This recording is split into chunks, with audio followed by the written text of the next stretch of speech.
Good afternoon and welcome to Live Jai-Alai in the Magic City on YouTube's Jai-Alai Channel. I'm Stu Nyman. I'm here with Andrew Bleckman, also known as the Birthday Boy, turning 23 years old today. Yeah, how do you like that? I worked that into the opening. Yeah. We'll take it. Thank you, Stu. No, in all seriousness, happy and a healthy birthday to Andrew, or I like anyone else besides myself who spends their 20s in Jai-Alai. So that's a good thing. Now when you spend your 30s, company. 40s, and 50s in Jai-Alai, then we're on a good path. We have 9 games for you beginning at 4 p.m. in addition to fast and fun highlight action. Each of today's games offers win, play, show, quinella, exacta, and trifecta wagers. For those of you new to highlight, if those terms are new to you, we will explain them ad nauseum. We will explain them to you over and over and over again until you say, trifecta, please. Or please, no more trifecta. We also have a pick 3 wagering game for the high-paying High 5 jackpot, the most generous wager in all parimutuel wagering in this country is Magic City's High 5 with its $2,000 guarantee. That begins in game 3. We also have the all-new Mighty Ocho jackpot beginning in game 1. That's a pick 8. Online wagering is available at watchandwager.com, or if you're in Connecticut, mywinners.com. However, placing bets is not necessary to enjoy all that we have in store for you today. We'd also like to say a special hello to those of you tuned in throughout the Intertrack Wagering Network, including some OTBs that have opened up in Connecticut. Welcome back to the should I slow down? I should probably slow down, right? I'm just so excited that OTBs are open again in Connecticut. I think that's great. We have no scratches in this evening's performance. Once again, we have no scratches in this performance. And we recognize that these are difficult and trying times for many people, including many of us here. And we are pleased to be able to bring you Highlight as sports entertainment this afternoon. We're going to do it again tomorrow, even though there's a storm brewing out there for those of us here in South Florida. And on Sunday as well. So with that, Andrew, once again, happy birthday. Welcome to the 4 p.m. show. Thank you, Stu. And we had a pretty good session there in that matinee. Those later games are... Tell you what, Stu, there's a lot of energy, a lot of force behind those throws, and it was good fun to watch those guys go at it, but still Douglas looks almost unbeatable out there. He's got 8 wins on the week, certainly in the driver's seat for that Golden Cesta, and that award goes to the player with the most singles wins each week. Next closest going down the line here, Jedden. He's got 4 wins, Tennessee with 3 wins, and then a couple others, Ikeda, Legend, and Ron with 2. But Douglas been the story. He's dominated those later games. And it's been, it's been pretty well balanced, honestly, in those earlier games. Look, you see Jedden there maybe playing a little bit below his skill level, working him back, obviously missed a couple weeks here, but he's taken advantage of those games. 4 wins for him, and we should be in store for another really strong performance here this afternoon. Definitely would like to see that. Now, there was some spectacular play, especially in those late games. Carballo, Carballo, who, when you return a forehand rebote from the 13 line while sliding on your knees, facing the back wall, yeah, deserves some props. I'll give him credit for that. But most importantly, technically, as far as highlight is concerned, no, that's not exactly the way you play highlight. But with people betting on you and you trying to win, putting in that kind of effort, I'll take that every day I can get it. That was absolutely spectacular. Yeah, and Carballo, certainly one of the fan favorites for his style of play there. A little more flair than some of the other guys, but he did pick up a win. That was the first win for him in a while, so some good momentum for him, along with a couple of other guys we just mentioned there. And if you joined us for that matinee performance there, first 8 games featured spectacular 7 scoring, and then we close out that 9th and final games features spectacular 9, but spectacular 7. For those of you that may not understand exactly what that means, we got a video that will explain it for you. Take a look. Spectacular 7 singles games are played with 8 players. Each player wears a different color jersey numbered 1 through 8 on the front. These numbers are traditionally referred to as post numbers. Post numbers are used to signify the order in which the athletes will play in a game. These numbers are also used for betting purposes. Don't be confused by the numbers on the back of our jerseys. Those are just for fun. Each game begins when the player in the post 1 red jersey serves to the player in the post 2 blue jersey. The served ball must land between the 4 and 7 lines marked on the court's side wall. If the ball lands between those lines, the serve is good and play continues until one of those 2 players wins that matchup. The player who loses the matchup exits the court and waits for his next turn at the end of the rotation. It's important to note that every game has 2 rounds. The first 7 matchups in a game make up round 1. Each matchup in round 1 is worth 1 point. Round 2 refers to all matchups that take place after the 7th and final matchup of round 1. The number of matchups in round 2 varies from game to game. And in round 2, each matchup is worth 2 points. The first player to earn 7 points wins the game. And now 3 minutes till that first game of this afternoon performance. These guys are warmed up, as we said there. Pretty solid matinee, and we'll give you a little rundown of the championship singles standings while we have a moment here. Still in first place, holding on. He had a pretty significant lead headed into this week. Douglas trying as hard as he can to claw back and overtake first place once again. Ron, 49 wins for him. Douglas is in second place, 7 back. He is at 42. And rounding out the top 3 there, you have Bueno at 40 wins. So the top 3 all have eclipsed the 40-win mark. Going down in fourth place, you have Kubala. He's at 34 wins. Ikeda in 5th. He is tied with Tennessee. Those guys are tied for 5th place. 32 wins. 7th place, you have Ben there. 30 wins. Carballo in 8th at 29 wins. El Barba, 9th, 26 wins. And then Anderluck, one of those guys that was squarely at the top part of those standings before he missed a couple weeks here. He's rounding out the top 10 there at 23 wins. So tough crew there leading the top of that, at the top of that leaderboard. And you'll see a majority of those guys in the second half of the program starting in games 5 through 9. But one name up there you're going to see is Tennessee. El Barba also in these earlier games. Both of those guys have been playing really well. And El Barba too, Stu. I mean, it was a couple weeks ago that, just playing frustrated. I mean, it seemed like every point that he wasn't getting, any bounce that wasn't necessarily going his way, there were, maybe be a reaction of some sort. But El Barba, got to give him credit, has really settled down here this season over these past 2 weeks, really, and loaded up the win column for El Barba. I mean, last week in fantasy, he had 3 wins, 6 places, 5 shows, one of the top fantasy scores. That was in last week, week 12, and this week, week 13 for El Barba.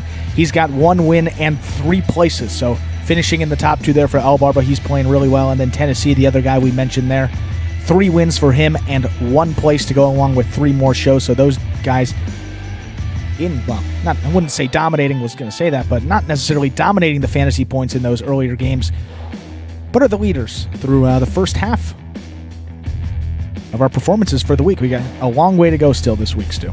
Yes, we do. We have that. We have a hurricane. We have we have a pandemic. A little over halfway. It's highlight, pandemic, hurricane. We're still going strong. Yes, absolutely. No, we play no matter what. There's no question about it. And we're going to wait just a few more seconds. One of our judges walked in just a moment ago. So I can do it slowly. Or we could just begin. Yeah, let's go ahead and begin. Ladies and gentlemen, we're ready to begin Game 1, a spectacular 7 singles match. Play to 7 points. Points will double after the first round of play. Serving in the red shirt of post 1, we have number 26, Lamonte. Receiving in the blue of post 2, number 15, Legend.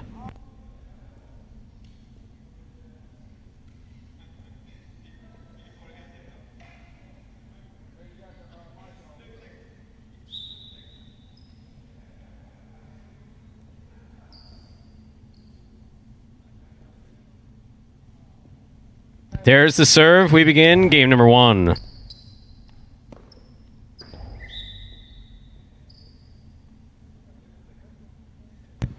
Point 1. White shirt at post 3. Juice receives.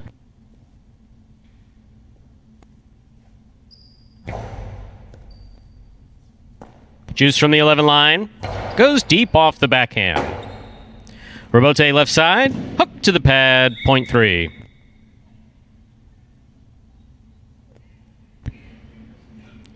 Juice will now serve to the green shirt of post 4. Here's El Barba.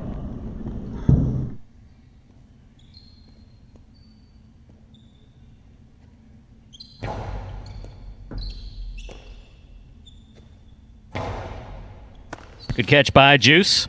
Backhand's low, scooped up by El Barba. El Barba goes deep. Juice takes it in the air. Robote Midcourt, stopped on the forehand of Juice. Cortada by Juice, stopped by El Barba. El Barba sends it back. Juice makes the catch at the 8 line. Rebote by El Barba, caught in the air by Juice. Hard throw, will score. What a well-played point by Juice and El Barba in this first game. Great, point 3. Here's the black shirt at post 5, Jedden.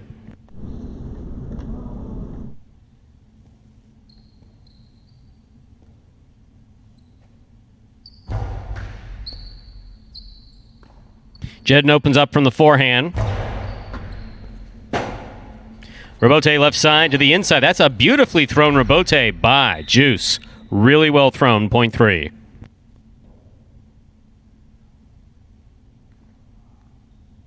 Fair on the board with 3 points. Here's post 6, CRB.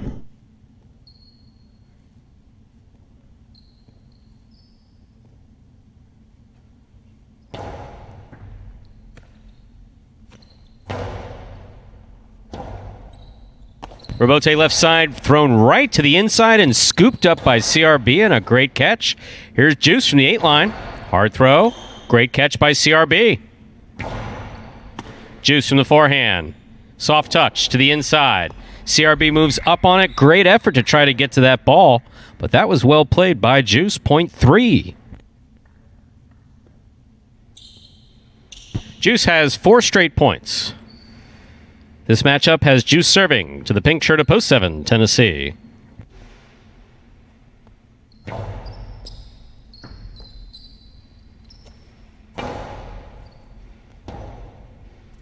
Juice makes a very difficult rebote, pulling it from the side wall. Here's Tennessee at the 7 line.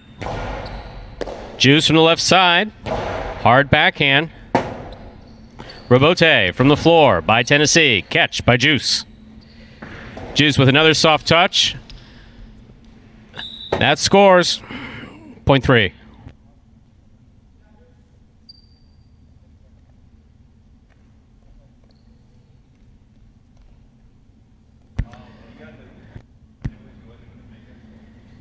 Here now to complete the first round and receive. Purple shirt of post 8, Fred.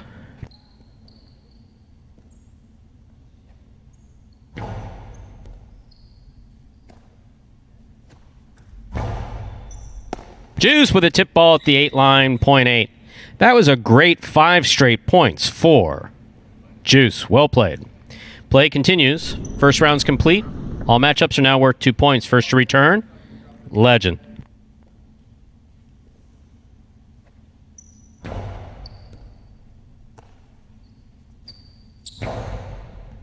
Catch by Fred. Nice catch by Fred. Fred goes deep. He passes Legend on the left side, and it scores. Well played by Fred. Point 8. Fred's on the board with 3 points. Here's post 1, Lamonte.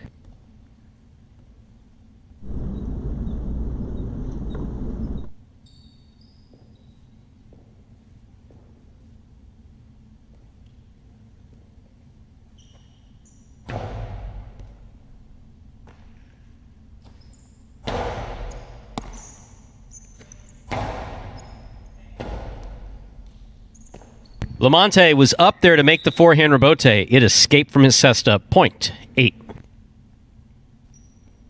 Straight points to a possible game point here for Fred, trying to stop him. Green of post 4, El Barba.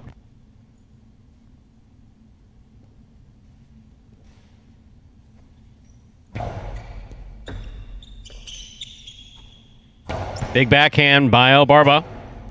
Rebote forehand by Fred. He hooked it to the side wall. Point 4. Play continues. 4 on the board with 2 points. In this matchup, El Barba will serve to the black shirt at post 5. Returning now, Jedden.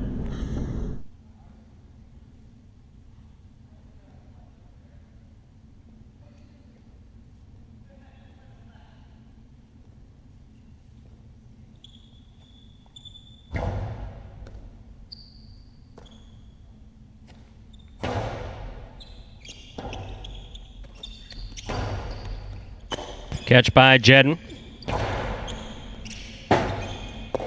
Good effort by El Barba. almost made it. That just caught the overhead screen. 0.5. Receiving post 6 in the yellow shirt, CRB.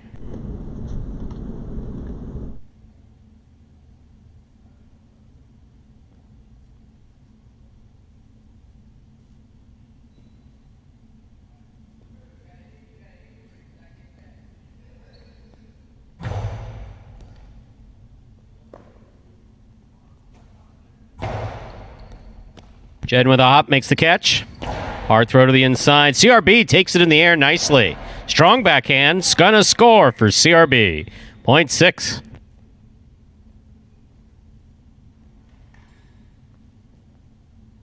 Receiving post 7. Tennessee's back.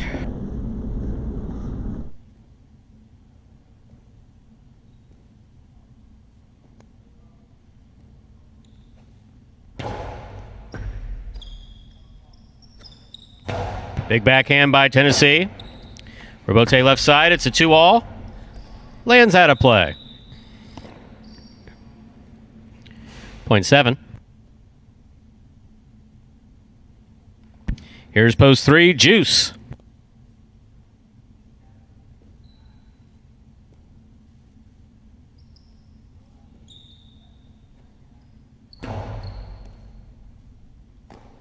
Juice missed it on the forehand. 0.7. 7 has 4 points. Here's post 2, Legend.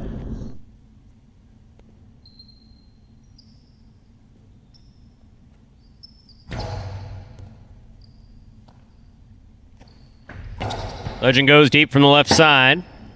Robote by Tennessee. It's a hard thrown 2-all. Does not cut out. Legend's got it. Legend with a nice 3-wall play. Good Robote by Tennessee. Nice and high and inside and scoring. 0.7. Possible game point here for Tennessee in the pink shirt at post 7. Trying to stop him. Post 1, Lamonte.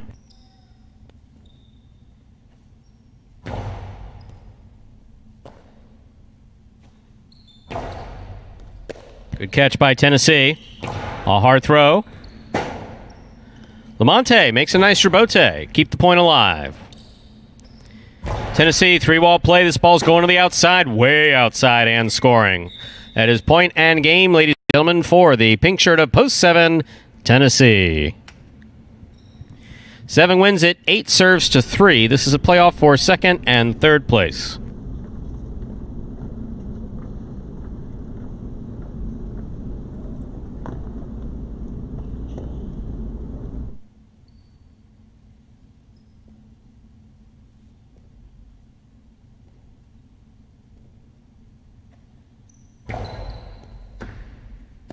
Juice makes the catch. Good catch by Fred.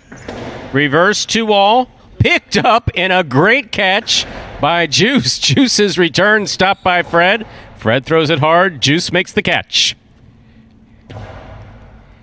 Here's Fred setting up the 9 line. The long, soft play, the Dejada. Yeah, we'll say what we said the other night. That's a ballsy shot from the 9 line. But, hey, that scored. Point and place to post 8. 3 shows. Unofficial. Order finish 7-8-3.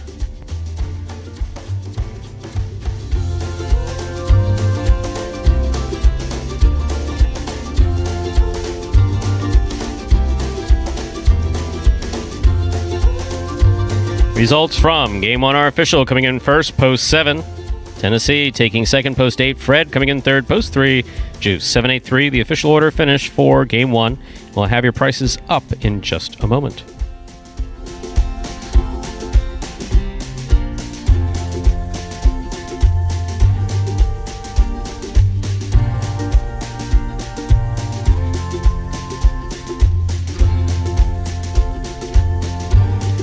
Not too often you're going to get the 7-8 exacta up there, the 7-8 Quinella.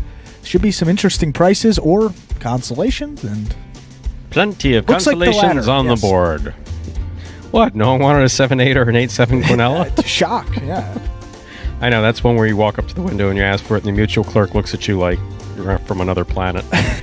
The trifecta, 783, the 50-cent price, returning $876 even. For those of you non-parimutuel enthusiasts out there, sometimes how the numbers come in extremely unusual. And the 7-8 combination on top of anything. The only thing would have been worse, maybe, was like 5. 7-8-5 is like... I think 6-7 is statistically... Is the worst? Is the worst, yeah. Really? The hardest to hit given all players equal and all that. And we have lots of statistician fans out there who will be chiming in any second, letting us know that, no, you're wrong. To me, not to you. I mean, to me. They're always eager to let me know that I'm wrong. But Quinellas have consolations. The 8-all is 540 and the 7-all is 260. For those of you who may be new to parimutuel wagering, so Quinella is first and second in any order. That would come in 7-8 or 8-7. No one had a Quinella combination with 7-8, so it pays a consolation.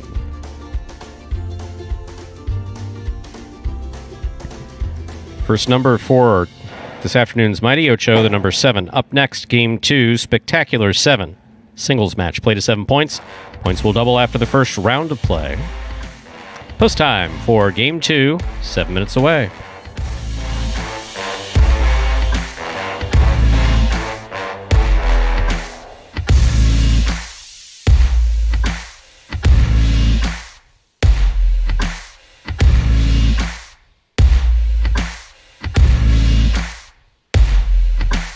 And folks, while we have a couple minutes before that second game, a good time for any of the new fans out there. If you're just tuning in for the first time, we got a video that will explain in simpler terms how this game is played. Definitely take a look at it. The main rule of Jai-Alai is simple. Players must catch and return the ball in one fluid motion. Sounds easy enough, right? So how do you win?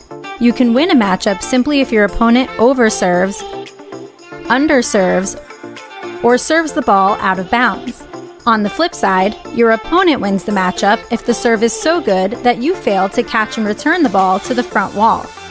If your opponent fails to catch the ball before it bounces twice on the ground, or if your opponent's cesta makes contact with the ball but doesn't catch it, then, in both of those cases, you win the matchup. You can also win a matchup if the ball bounces around in your opponent's cesta during an attempted catch. This is called juggling, and it's illegal in Jai-Alai. Another way to win a matchup is if your opponent throws the ball and it lands out of bounds on its return from the wall. The overall game strategy for a Jai-Alai player is to make it difficult for an opponent to reach the ball in time or to execute a rebuttal play.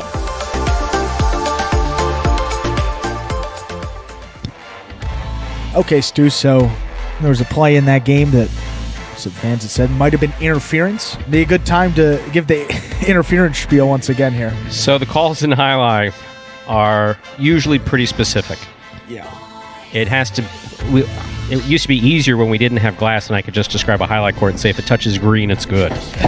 but now there's some glass involved. A lot of green. Yeah. Exactly. So it can touch... It's always thrown forward. It can touch the glass, the green, the floor, obviously. How do the lines come into play? It has to land inside of the lines on the serve. It has to land between the 4 and 7. If it touches the line, out.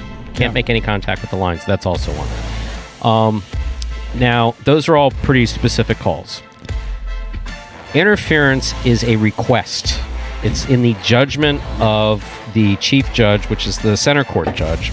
Center court. Traditional Jai-Alai, you have 3 judges. We have a smaller Jai-Alai court, so we have 2 judges. But it's the judge has the final call on it. There's a couple determinations that need to be made before it's granted. Just because someone is in someone else's way, it's not automatic. First of all, it has to be requested. So the person who believes that they were interfered by will immediately stop their motion and will look, and the way we trained our guys to do it was don't extend your cesta, either hold your hands up to your chest or put your hands over your head to signify that you believe that you were interfered with. Right.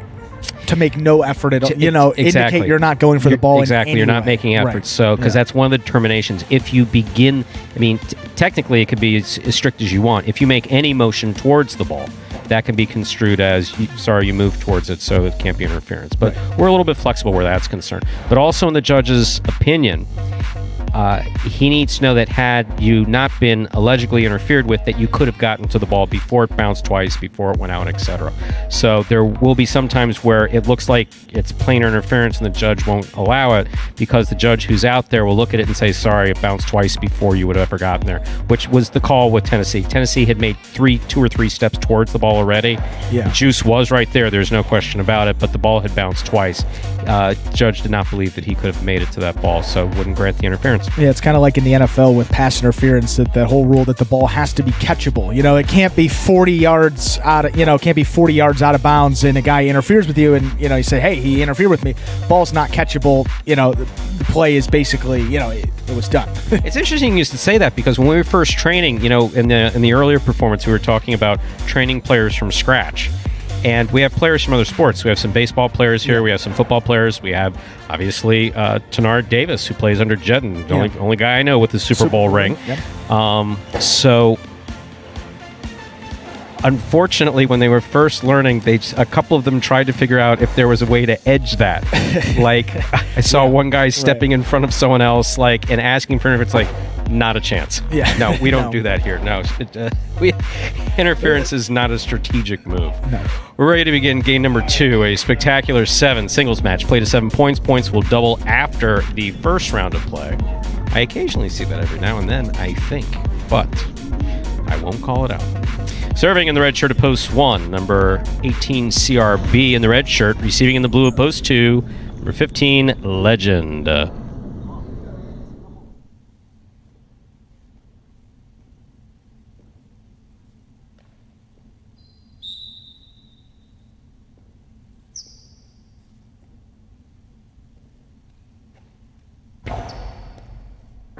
There's the serve. We begin. CRB from midcourt on the left side. Nice, powerful backhand. Outside placement of the rebote scores from the costado of Legend. Well thrown, point 2.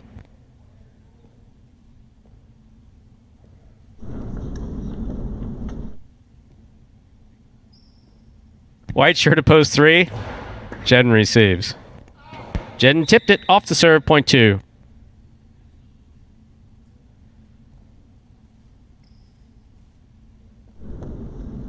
Receiving, green shirt to post 4. This matchup has Legend serving to Juice.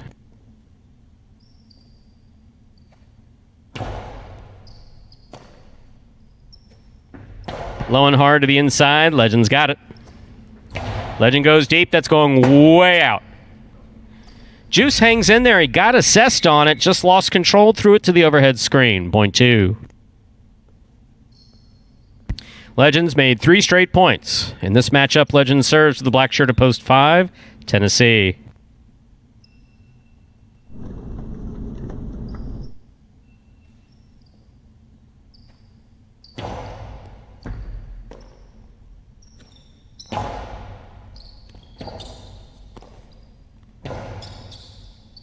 Catch by Tennessee. Tennessee goes deep. Legend on the run. Good hustle by Legend. He makes a nice save on that rebote. Karam thrown. That was the right shot to throw because of where he was standing. Just landed out. Point 2.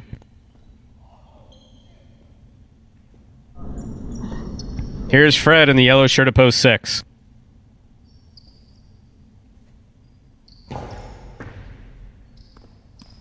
Ball tipped. Point 2. Legend has 5 points. Now receiving, post 7, the pink shirt, Lamonte.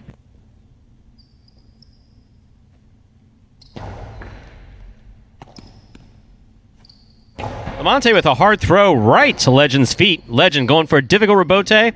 Not going to make the distance. Point 7. Here now to complete the first round and receive, wearing the purple shirt of post 8, El Barba.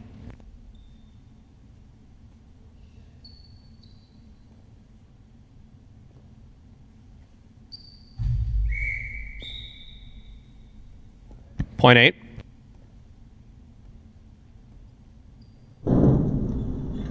That completes the first round of play. All matchups are now worth 2 points through the end of the game. First to return in the second round, CRB.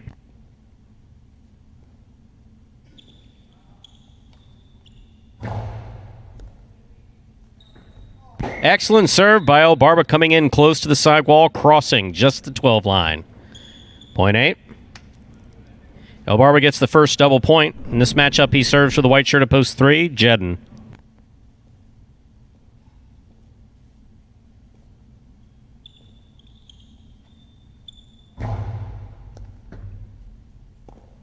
Ball tipped off of the serve, point 8.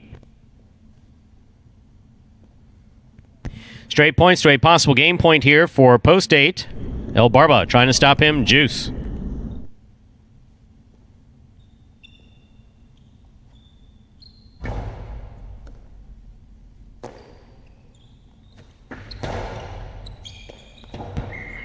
Ball tipped.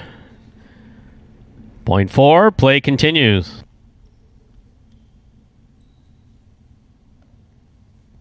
Four on the board with 2 points. Here's post 5, Tennessee.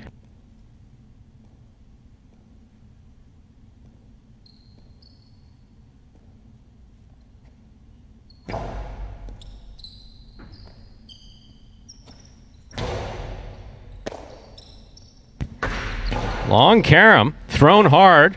Don't throw it. Now you could have. I was afraid you're going to hit Sonny. That's the problem. Point 4. Juice on the board with 4 points. Here's post 6, Fred.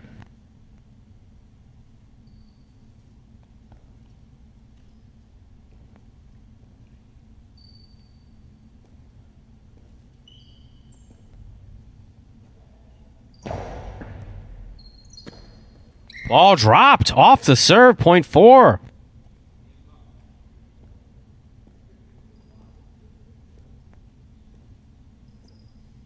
This game cannot be played beyond 7 points. 4 serves, 2 for the game.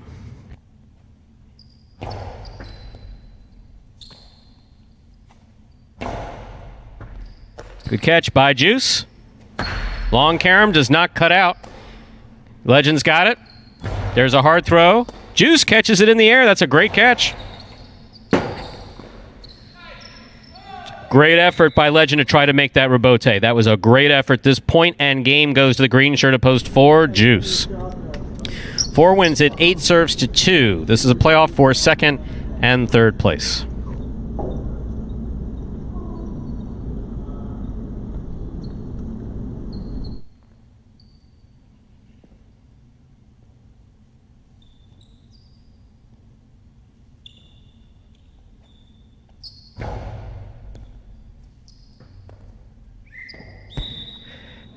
Point and place to post 8, 2 shows. Unofficial order finish 4-8-2. Your prices will be up in a moment.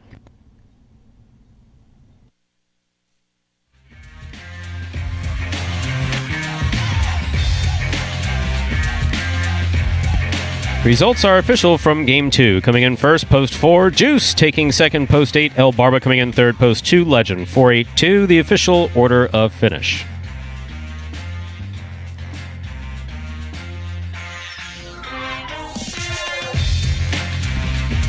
And yes, would I like to see something different, perhaps, than we just saw? Yes, obviously. I'm watching the same thing that you are. But some good effort. There was some decidedly good effort.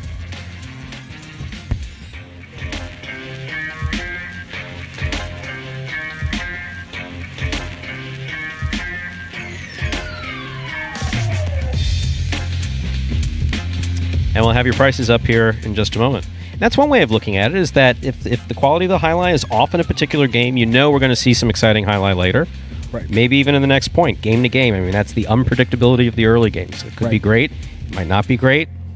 But one way or the other, we're going to give you money for it if you win. So, how about that? Exactly.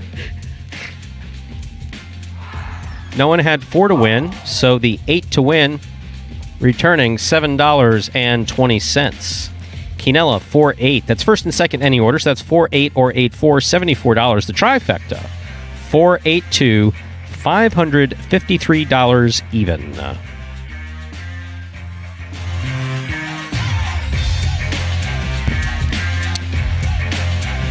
Up next, ladies and gentlemen, is game number 3 and the beginning of the high five.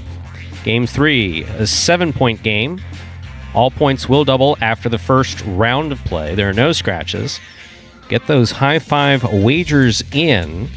High five is a pick 5. Correctly pick the winners of games 3 through 7 to cash in on a guaranteed minimum of at least $2,000. Catch? Only one ticket. Only one person can have it. So if 2 of you figure it out, you're going to have to split 50% of what's bet on it. Just kind of the way that it works around here.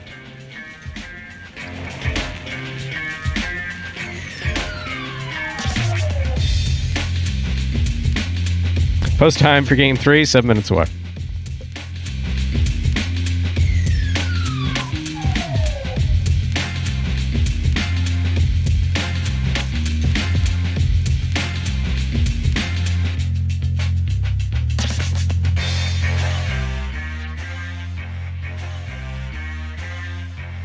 Imagine the perfect mixture of athletics, spectacle, and speed.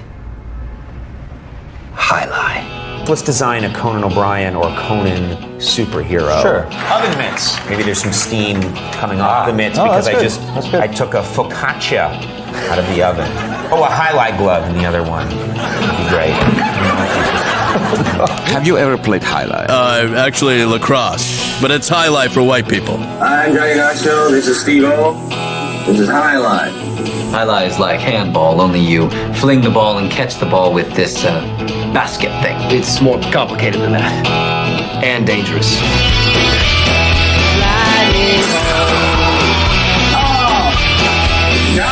It's got the same fingerprint as baseball, only better.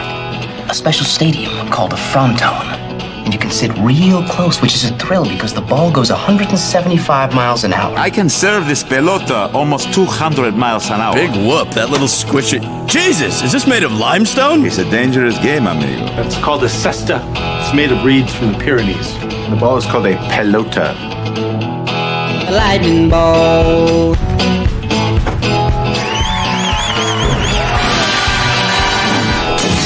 Oh, good God. And now we have just under 3 minutes till we get into that third game, as Stu said before we had that pop culture video there. Game 3 marks the start of that high five there. Last chance to place bets for it. 2,000 guaranteed in that jackpot. Well, today should be over that. Do a little quick math here. 16. Yeah, got to be over that $2,000 minimum today. We were over the 2,000 in that matinee performance, so certainly going to be over 2,000 here again, maybe upwards of 3,000 depending on how much is going to be bet here at the end of these last 3 minutes.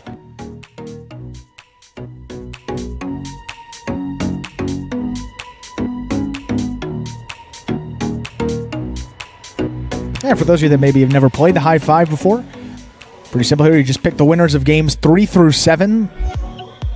That's 5 games for you, 3 through 7. You got to be the only winning ticket, and you got to get all 5 numbers right to take home the jackpot, which is always guaranteed at 2,000. So it's always guaranteed at 2,000, but sometimes it's over that, depending on the carryover. And this performance is going to be one of those occasions where we are over that 2,000, as we said. And it's $1 per combo, so you can make as many $1 combination bets as you like there. You have to be the only one to take home that jackpot. There was a period of time where some of the parimutuel enthusiasts who follow Jai-Alai on Tiger's board were actually complaining about the high five. Yeah, I didn't get it. It's like, why are you bitching about it? I mean, the casino is giving the money away. Giving away money. When it's getting, you can bet. Oh, it's been hit too many times. This is ridiculous. Yeah. It's like, well, okay, bet it. Yeah. I mean, don't you want 2,000 instead of some 2,000 in someone else's pocket? Yeah.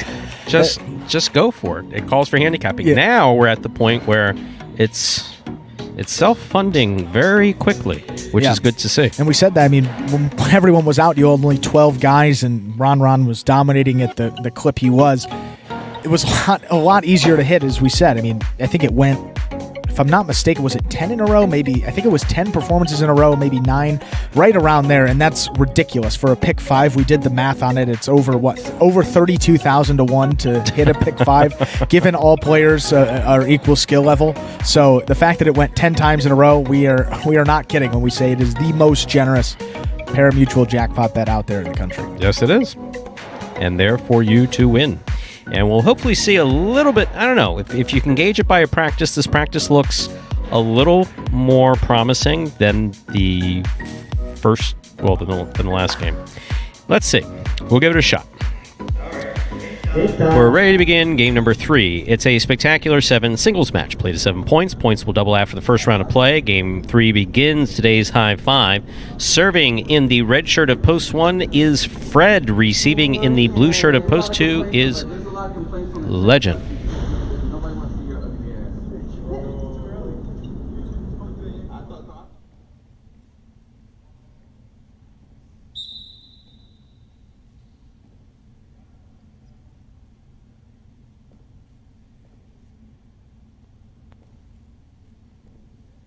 Fred serves. We begin game 3.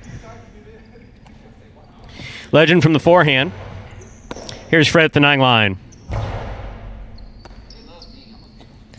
Legend on the backhand. Fred's there. Here's Legend.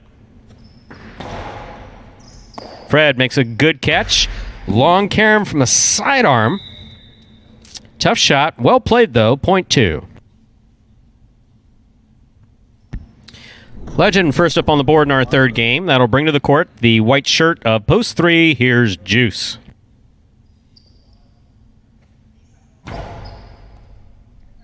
Over serve. The ball must land between the 4 and 7 line. That past the 7. This point goes to the 3. In this matchup, Juice serves to Jedden, wearing the green of post 4.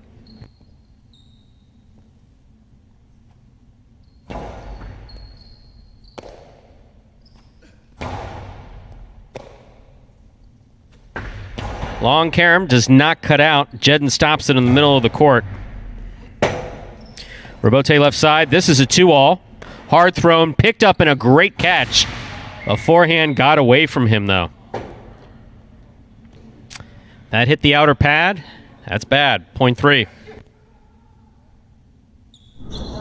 Here's the black shirt at post 5. Owello receives.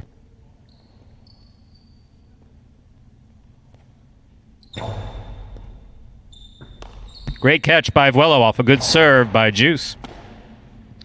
Here's Juice.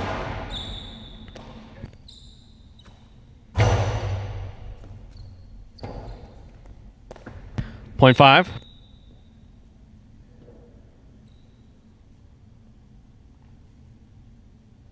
Here's post 6, CRB.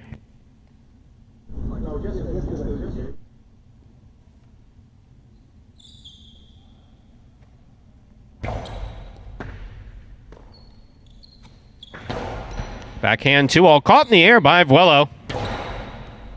Great catch by CRB on the left side. He picks it up nicely. Vuelo for the rebote.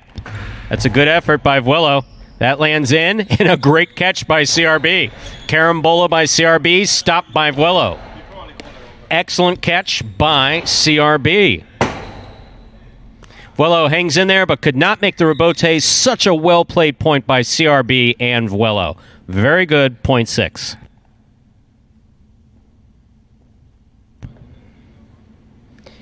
Here's the pink shirt of post 7, Tennessee. This is what we said before. There's always hope. Tennessee, backhand from the 10 line. He goes deep. Rebote is up. Forehand rebote by CRB. Excellent catch by CRB.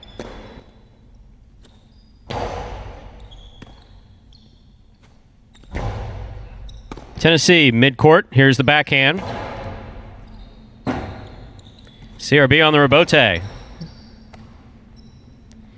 Tennessee with a hard throw. CRB catches it in the air, throws a carom. It does not cut out. Tennessee's got it right in the middle of the court, sends it deep from the forehand. Rebote left side by CRB. Shows some good control, keeping it in play. Big backhand. CRB, nice play. Big bounce to the inside. Another well-played point here by Tennessee and CRB, point 6. That's 2 well-earned, hard-fought points for CRB. Here now to complete the first round of play is El Barba.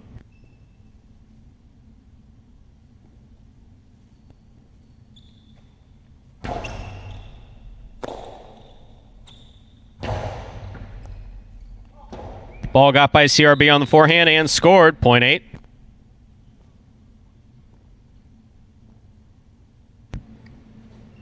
That completes the first round of play. All matchups are now worth 2. First to return, post 1.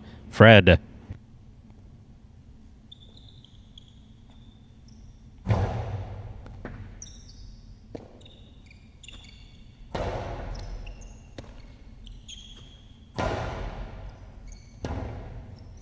Fred steps back to make the rebote save. Nice placement. Backhand by El Barba. Here's Fred again. Fred again gets in a position to make the rebote save. El Barba's got it. Had assessed on a very difficult catch. Almost made it. Point 1.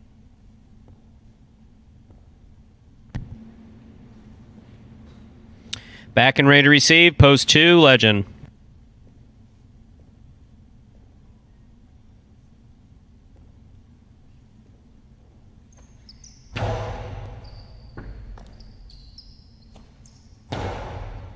Fred from the forehand. Soft touch. Not soft enough. Legend's there. Legend with the hard throw from the forehand. Fred cuts it off in the air.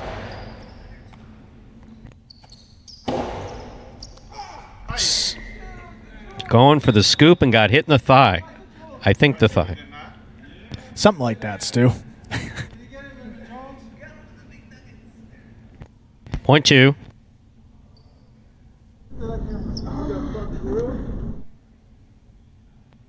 Here's green shirt to post 4, Jedden.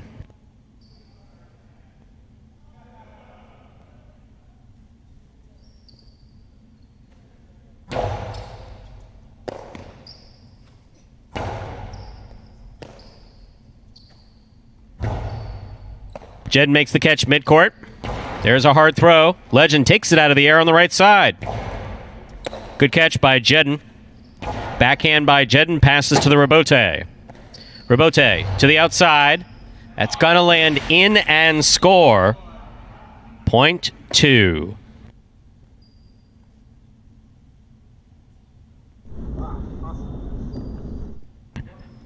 Possible game point here for Legend. Trying to stop him? Juice.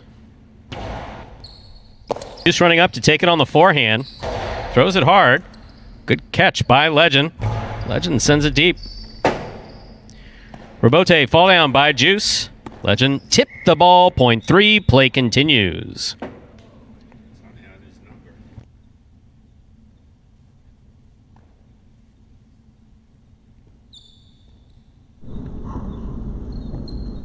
Here's Wello, black shirt at post 5.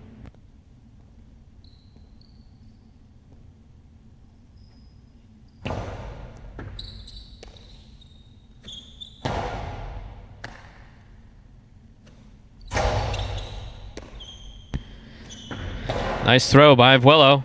Ball's tipped. Point 5. 5 on the board with 3 points. Here's post 7, Tennessee.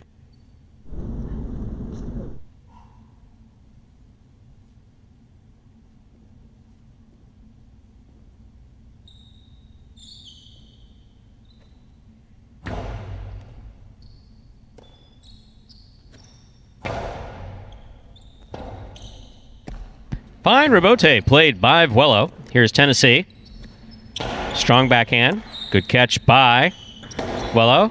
Scoop by Tennessee. There's the hard throw by Tennessee. Vuelo sets up at the 9 line. He saves the rebote. Tennessee with a hard throw. Good catch by Vuelo. That's a nice backhand. That one went straight. Did not clip the sidewall. Rebote by Tennessee. Good catch by Vuelo. Tennessee hangs in there. Backhand from the 10 line. Another rebote for Vuelo. This one missed. Point 7. Well played by Tennessee and Vuelo.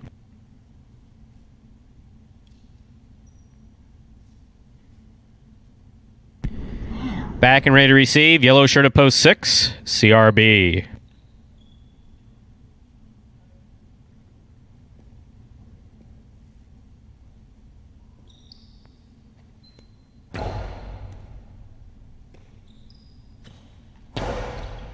Tennessee from the forehand. Hard throw. Caught in the air by CRB. CRB to the inside. Scoop by Tennessee. Forehand Robote, nicely played by CRB. Big backhand, Robote coming out. Excellent effort by CRB. That Robote was on the wall coming out. 0.7. 7 has 4 points, serving the returning 8 post in the purple shirt, El Barba.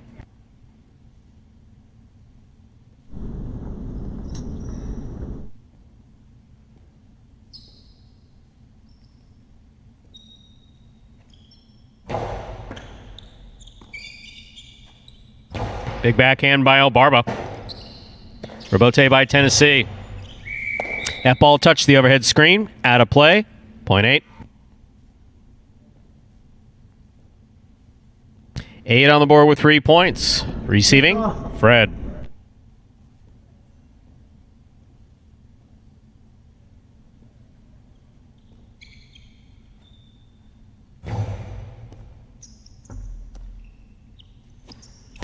Big backhand by Fred on the wall the whole way.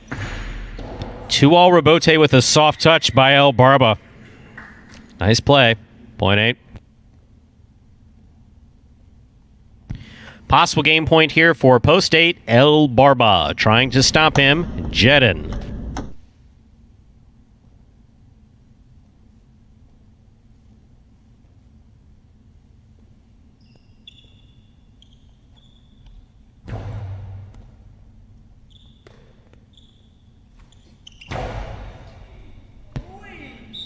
Point and game, ladies and gentlemen, to the purple shirt of post 8, El Barba.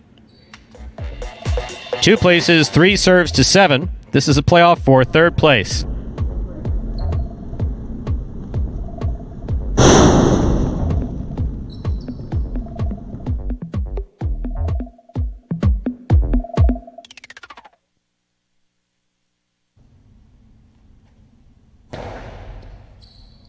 Tennessee from the forehand. Juice going for a difficult Robote save. Point and show to post 7, Tennessee. Unofficial order finish 8-2-7. Price will be up in a moment.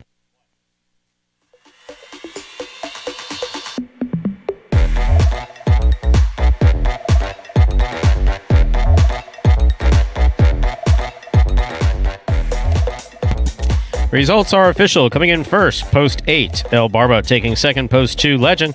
Coming in third, post 7, Tennessee. And your prices will be up in just a minute. Now, see. That was a good game. That was a good game. we got some really. There were good some points. really entertaining points in that game. I was going to say maybe the best early game we've seen here since the comeback. There's not much question. Don't get me wrong. They don't do it for me. Yeah. But there's no barrier between the player's cage area and me. Yeah.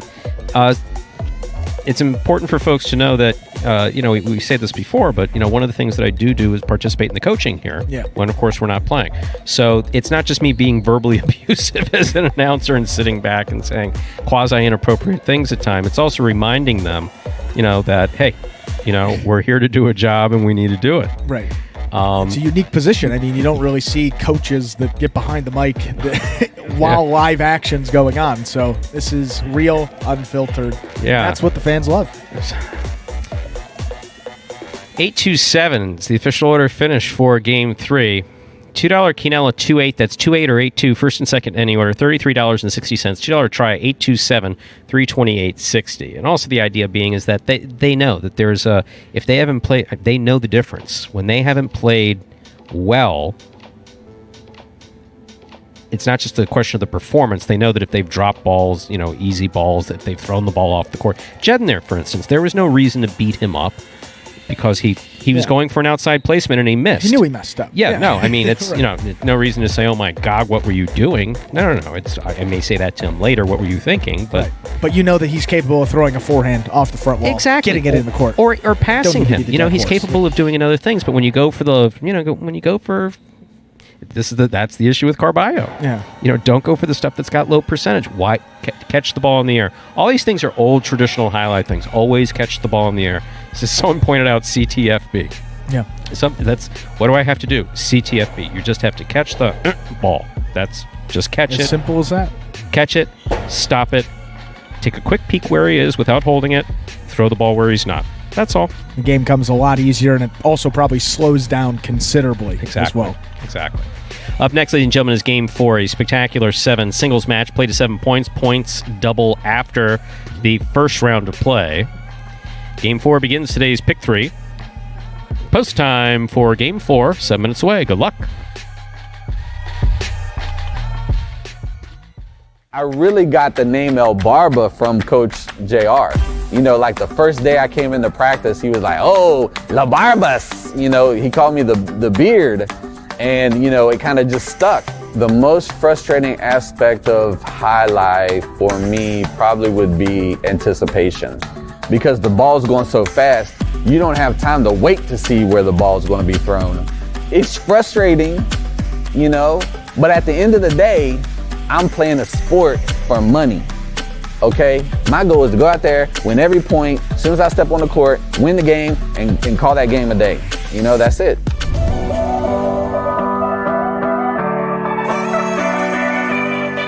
Fred runs up, saves it, reverse. That's an excellent 2-wall rebote thrown by Cool Fitness.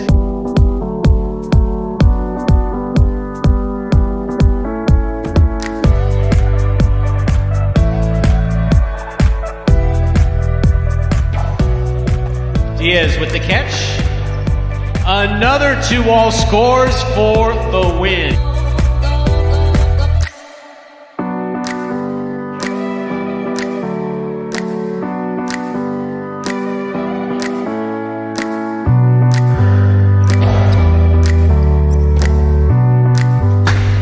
Beautiful 2-wall thrown by Douglas to what score. A finisher.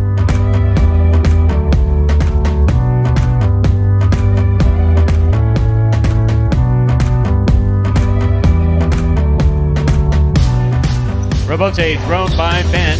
Carballo's there, winds up another one. Costado, 2-wall's gonna score.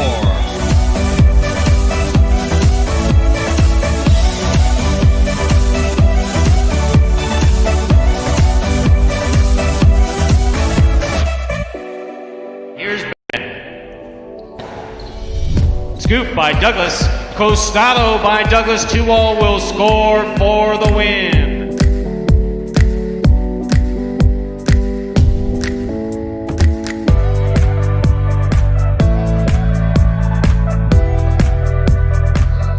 Up Carballo, played outside.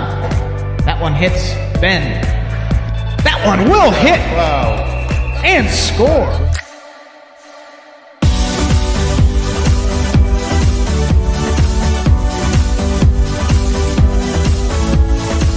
Karam by Jedden, stopped by Brackley. Brackley for the 3-wall play. Rebote's going to the outside. Jedden's there. Returns a 2-wall to score.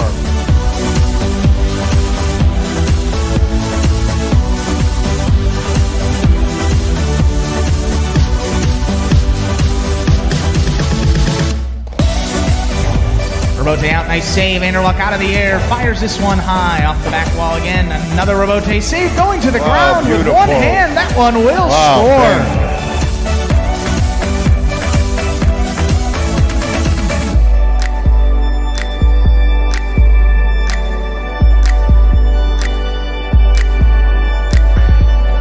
Soft 2-wall. Fitness read it, caught it, returned it. 3-wall play coming way out. Juice is there. Wow! Juice got a 2-wall rebote that scored. Oh, man. Wow.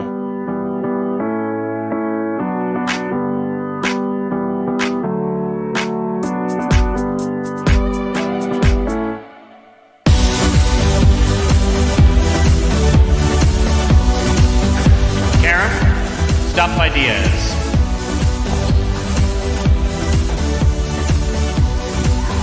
On the fly, he threw a 2-wall rebote. Unbelievable. Wow.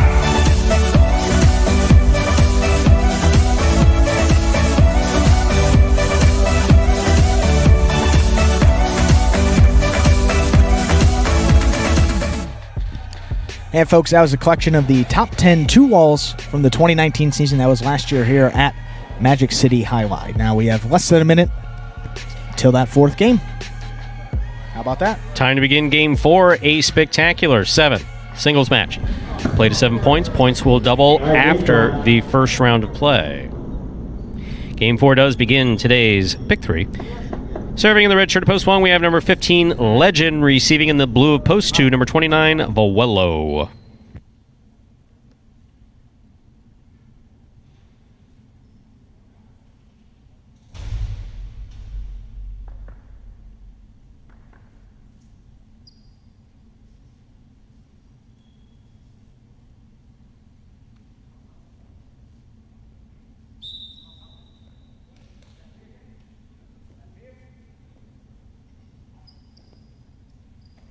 Legend serves. We begin Game 4.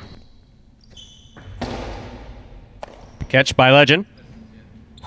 Legend goes deep. Here's Wello from the 11 line. That's a good catch. Point 2.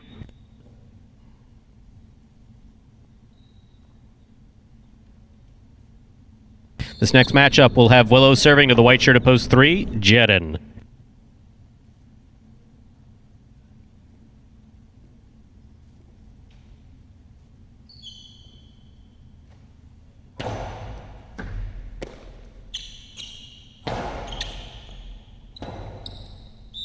Point 3.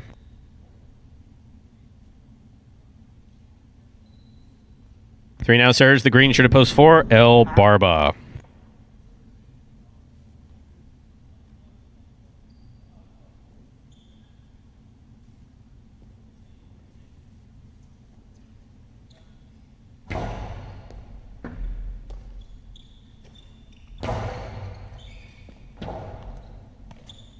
Rabote to the inside.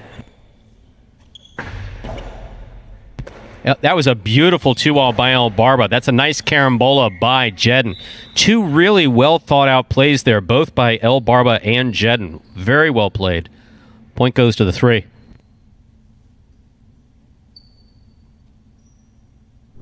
Here's the black shirt of Post 5, Juice.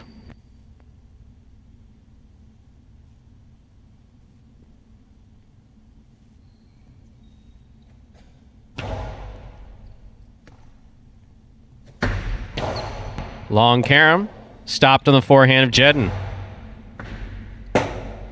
Rabote, beautifully saved by Juice. Jedden cuts to the right, makes the catch, returns it with a little play off the sidewall. Juice, good positioning.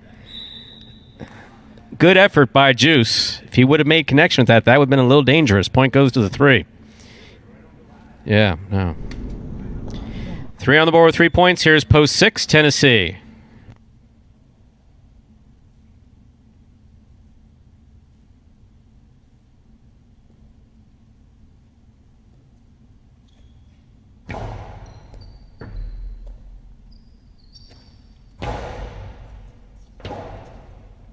Rabote left side by Jedden. Beautifully played to the inside. Look at that bounce right back to the sidewall. Technically, that's almost a perfect Rabote. This one hooked to the outside, but Jedden chased it down. This one he keeps in play. Good catch by Tennessee. Nice backhand. Jedden sets for the Rabote on the forehand. That got away from him. Point 6.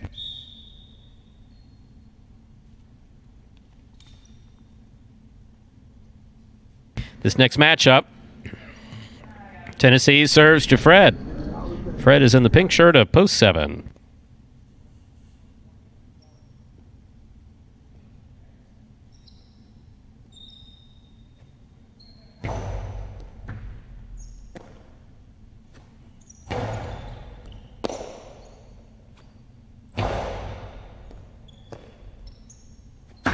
Long carom, caught the pad. Point 6.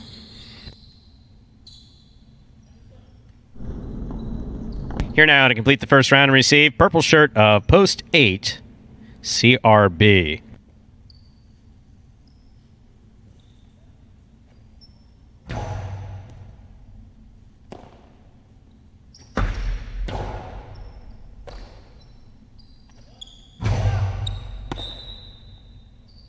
That touched the overhead screen. That's out of play. Point 8.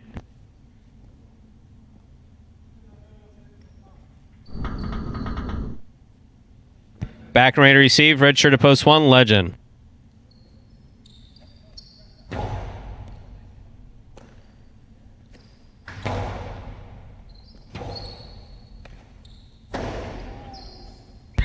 That's going to score. Point 8.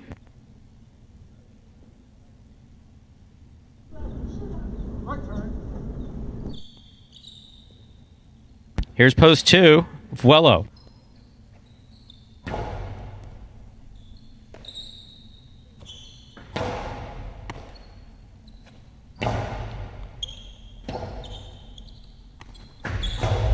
That hits the overhead screen. Point 8.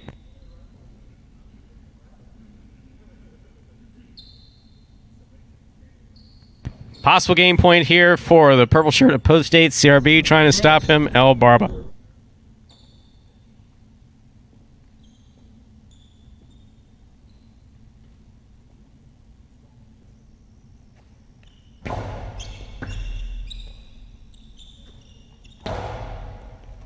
Excellent catch by CRB.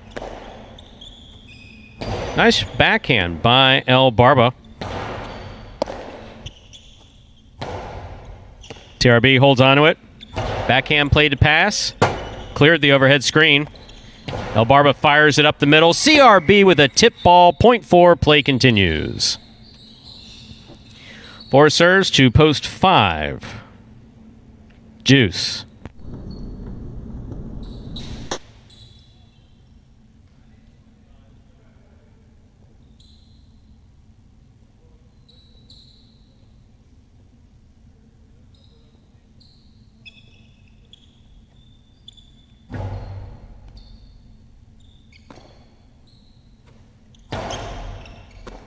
Good pickup by El Barba. He holds on to it. That backhand, however, touched the overhead screen. Point 5.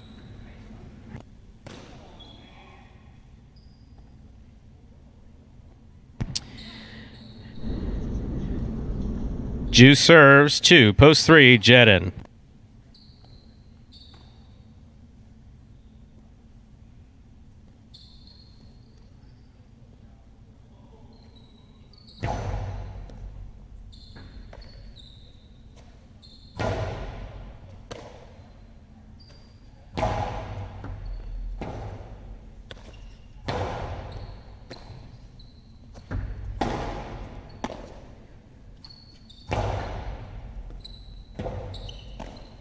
Long 2-all by Juice. Stopped on the forehand of Jedin. Carambola by Jedin. Please get out of the way. All right, that was good rebote. Very good play by Juice. Point 5.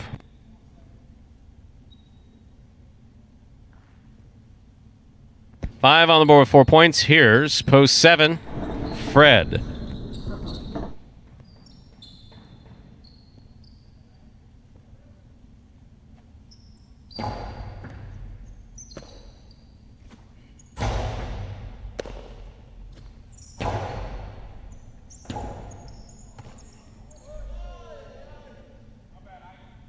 Point 5.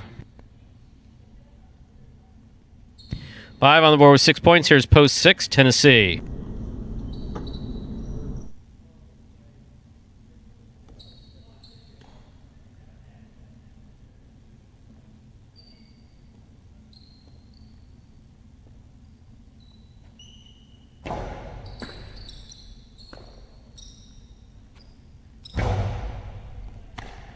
Juice with a great catch, a low hard throw, and a great pickup by Tennessee.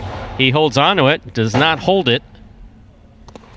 Juice hung in there to make that rebote. Tennessee catches it in the air just the way he's supposed to, gets it back. Juice on the run.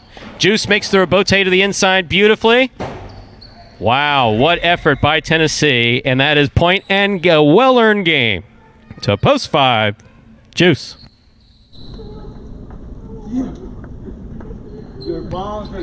Eight places, 3 shows.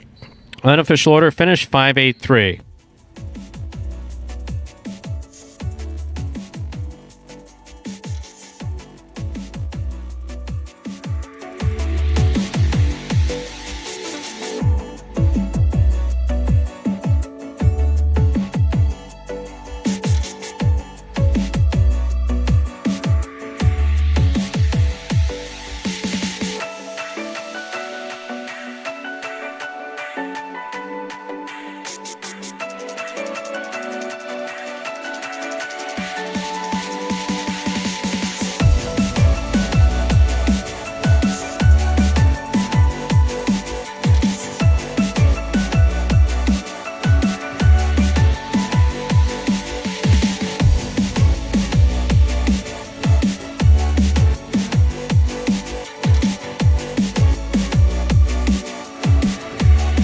Thank you very much.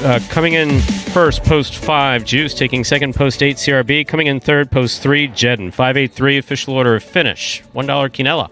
5-8, that's 5-8 or 8-5, $63.70. 50-cent try, 5-8-3, that's first, second, and third place finish, $349.60. 5 to win, $35.60.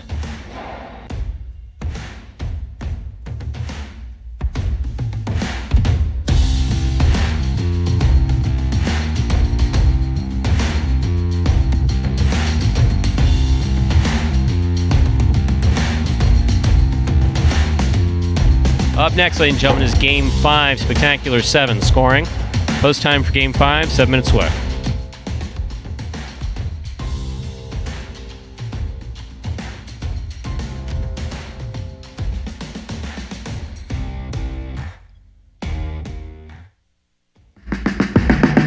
Remind me of Hustle City, man. Everybody got more than one gig. I sell ice cream, rather sell a CD. I have a security company, a beauty salon. I've been doing music for a very long time. I'm not your neighborhood Uber driver. I do luxury. And then I have another job. I play highlight. We're looking to transition from dog racing to highlight. I went to the university. I said, listen, I have this crazy idea. Do you think we could send something out to all the ex-athletes for the last 20 years and say, we're looking to hire and train highlight players? They paying us, man, and we can win big money. Let me see what this is all about. That's what you gotta do. Get some money. The players taking the court are all athletes you may recognize. Baseball, football, track and field. If you're going to come into this sport, you got to be dedicated. You're going to be a piece of cake. We knew going in, they're not going to be great the first day. It'll be like the Jamaicans with the bobsled team. Game time now, man. This is going to be the first time that my kids will be able to sit in the audience and root for their father. Who wants it more? This is a sacrifice I think is going to pay off in the end. This is a dream for me. I got to win. Can't get drama better than this. Highlight became the new hustle. Let's get ready to play!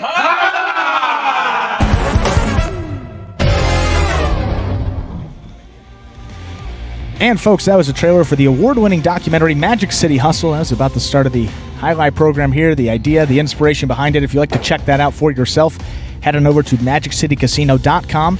Under the highlight tab, there is a hyperlink that you click on. It'll take you directly to the site where you can purchase it, or you just go MagicCityHustle.com directly into your browser. Either way you do it, you'll get to that same main page where you can purchase it there for $5. And speaking of $5 here, Stu, we're got this new this super chat feature. What's going on here?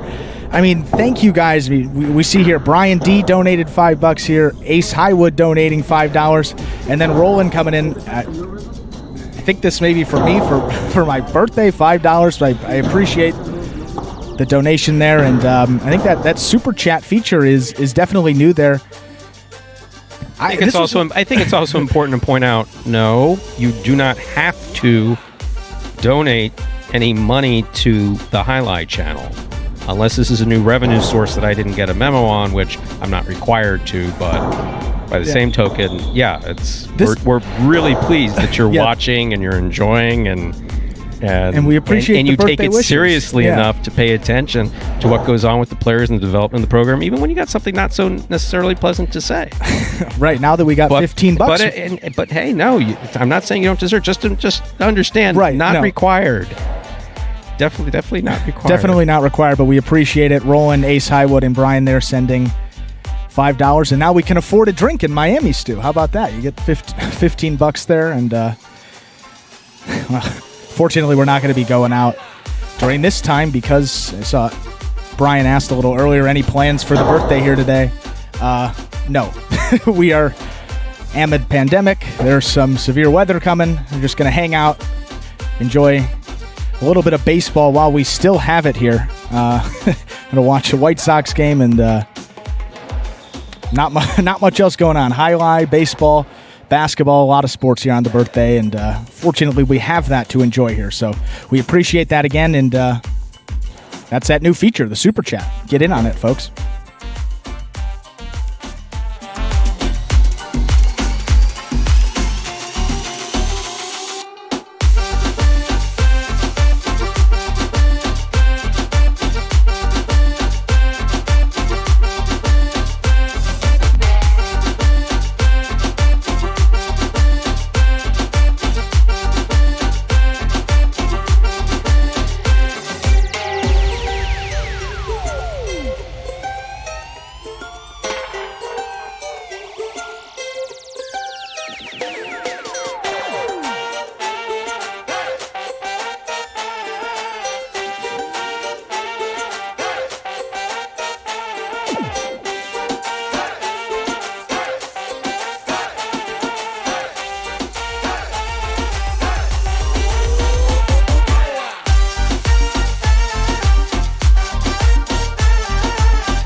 And we have 1 minute to go till we begin game number 5. Game 5 is now just 1 minute away.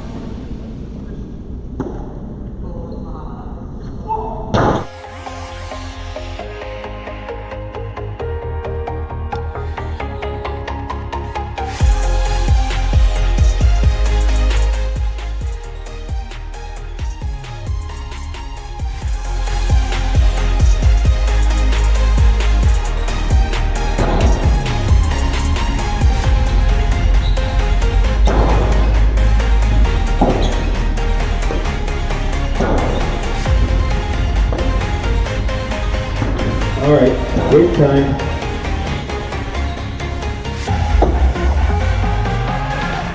Ready to begin game number 5, a spectacular 7 singles match, played to 7 points. Points will double after the first round of play. Serving in the red shirt of post 1, number 23, Keita, receiving in the blue of post 2, number 13, Douglas.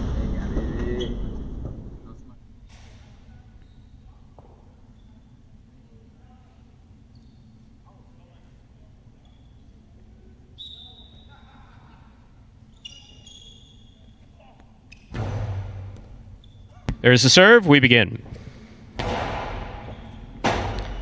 Chula scores. And then he hit him with the ball.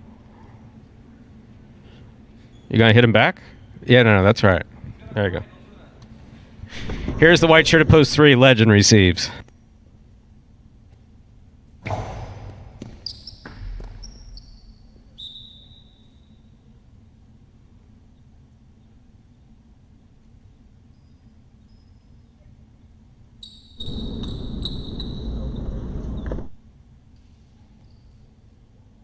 Green shirt at post 4 receives. Here's Bragley.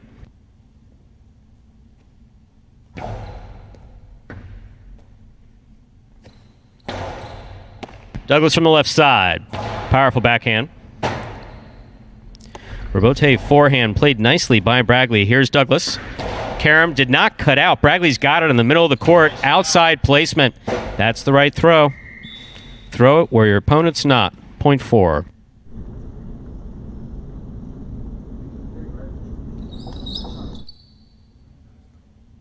Black shirt at post 5 receives. Here's Anderluck.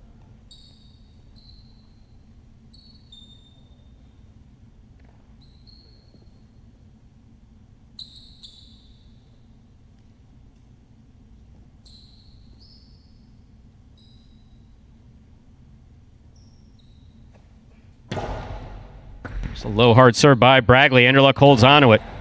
Catch by Bragley. Scoop attempt missed. Point 4.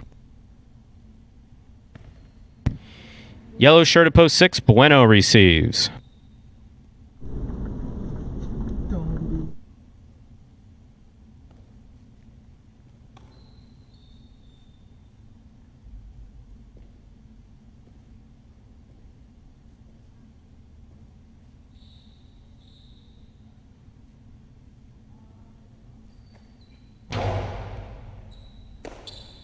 Here's the backhand by Bueno off the serve by Bragley. Good catch by Bragley. Bueno going down low to try to make that rebote. He missed. Point 4.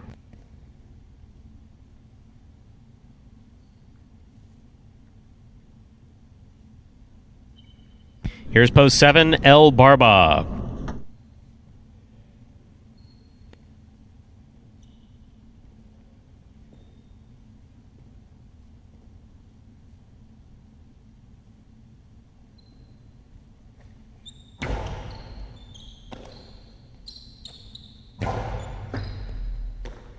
Here's Bragley from the 12 line.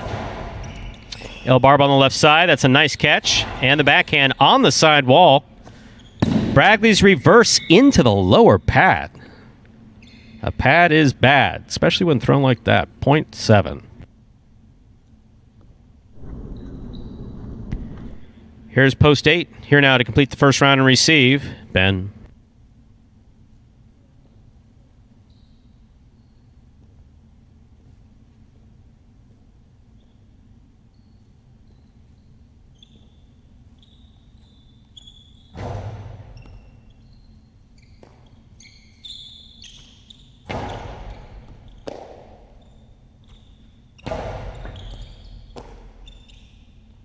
Then from the forehand back to the inside. What a catch by El Barba, going up the wall, making the catch, holding on. The scoop by Ben, not so much, 0.7.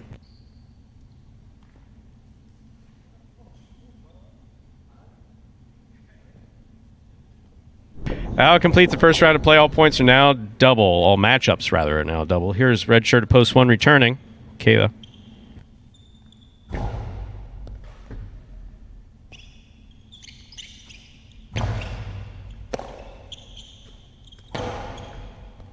Scoop by Kayla.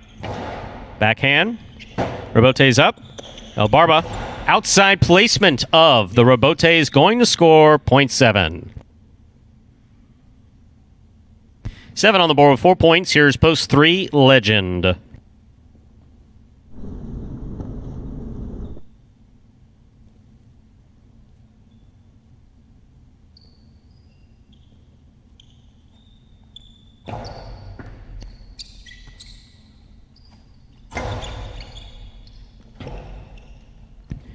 Point 3.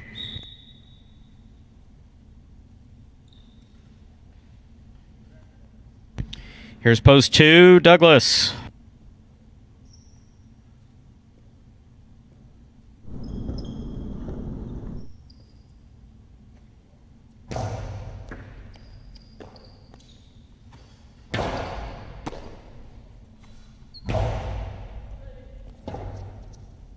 Robote saved by Douglas. Reverse 2-all. Lands off the court. 0.2.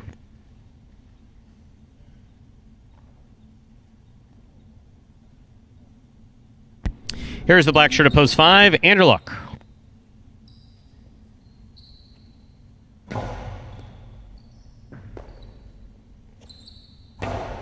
Backhand by Anderluck. Strong forehand Robote. Anderluck makes the catch in the air. Strong forehand Robote again. Anderluck with the catch. Robote left side. Fired to the inside. Scoop attempt missed. Robote missed. 0.2.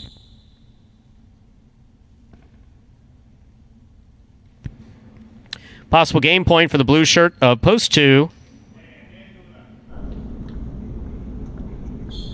Douglas. Trying to stop him. Post 6. Bueno.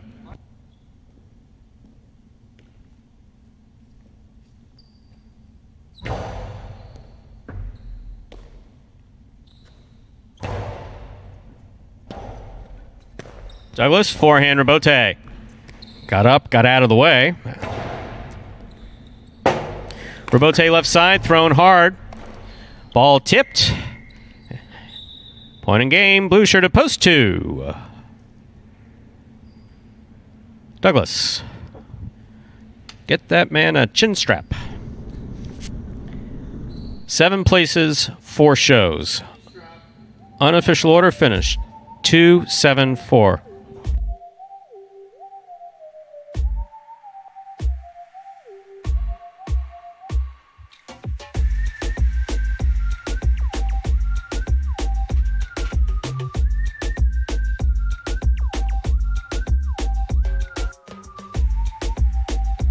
Coming in first, post 2, Douglas taking second, post 7, El Barba coming in third, post 4, Bragley. 2-7-4 is the official order of finish for game number 5.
$2 quinella, 2-7. That's 2-7 or 7-2, $31.40. Trifecta, 274, $234.40.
Game 6 up next, spectacular 7 scoring.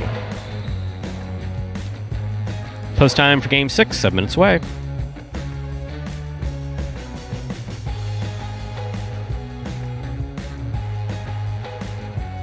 Being the overall champ in the rookie season was great. I put in hours and hours of hard work in the off-season practicing, and just to show that it paid off in the end, it was really great.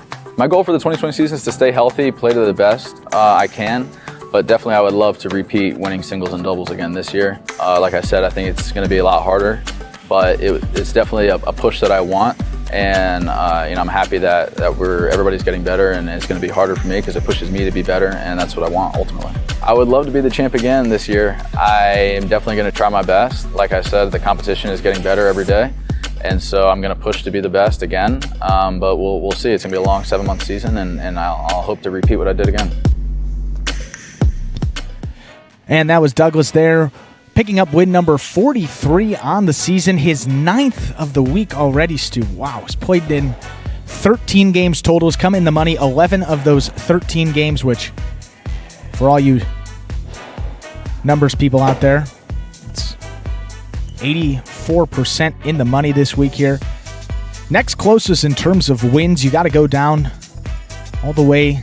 Tennessee and Jedden have 4 wins each, so Douglas, he has a 5-length lead for that Golden Cesta, which is not a monetary award or anything, just one of those things we have for fun here at Magic City. We award it to the player that gets the most singles wins every week, and as we said, Douglas still setting the pace there. Win number 9, looking to see if he can get his 10th win of the week here, coming in Game 7, actually. Douglas taking a break here for this 6th game.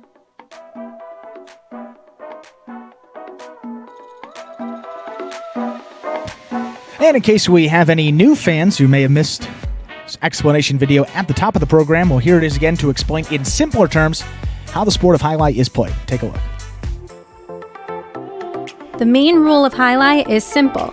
Players must catch and return the ball in one fluid motion. Sounds easy enough, right? So how do you win? You can win a matchup simply if your opponent overserves, underserves, or serves the ball out of bounds. On the flip side, your opponent wins the matchup if the serve is so good that you fail to catch and return the ball to the front wall. If your opponent fails to catch the ball before it bounces twice on the ground, or if your opponent's cesta makes contact with the ball but doesn't catch it, then in both of those cases, you win the matchup. You can also win a matchup if the ball bounces around in your opponent's cesta during an attempted catch. This is called juggling, and it's illegal in highlight. Another way to win a matchup is if your opponent throws the ball and it lands out of bounds on its return from the wall. The overall game strategy for a highlight player is to make it difficult for an opponent to reach the ball in time or to execute a rebuttal play.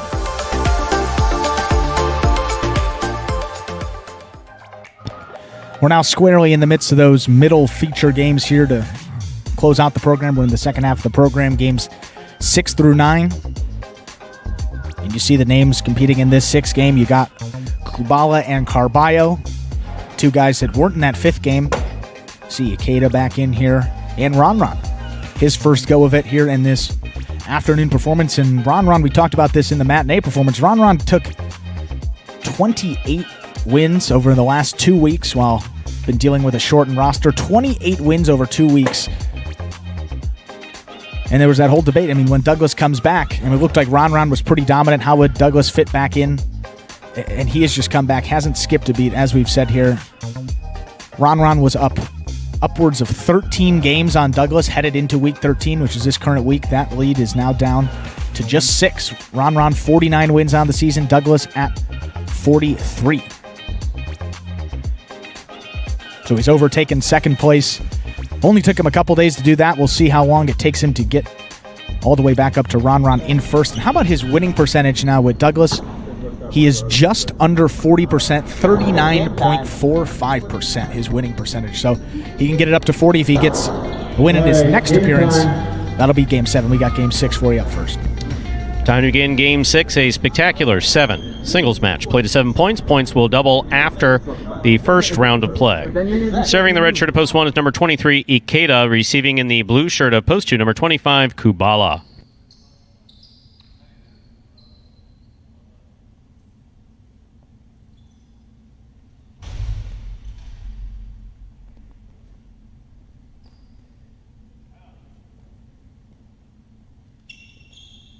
There's the serve. We begin Game 6.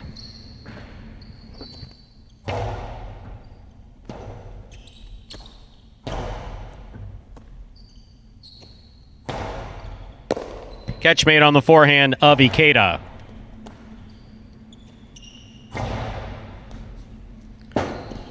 Ikeda going for the forehand rebote. Just missed. Point 2.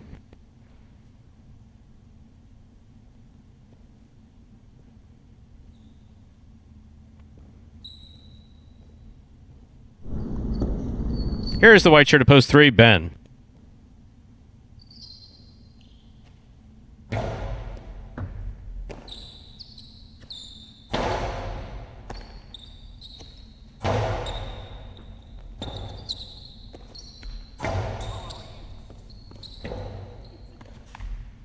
Rebote clipped the sidewall. Ben ran out there and got it.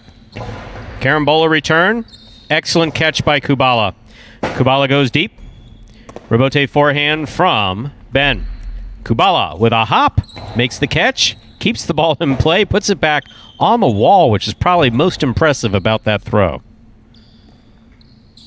Kubala again. Point 2. Green shirt of post 4. Bragley receives.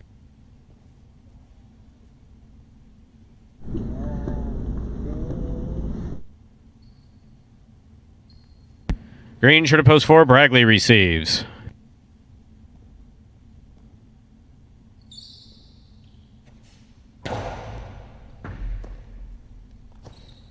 Big backhand by Bragley. Rebote comes out as a line drive.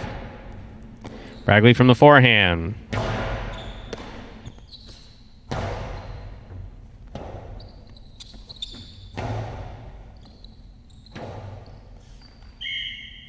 Point 4. Black shirt of post 5 receives. Here's Bueno.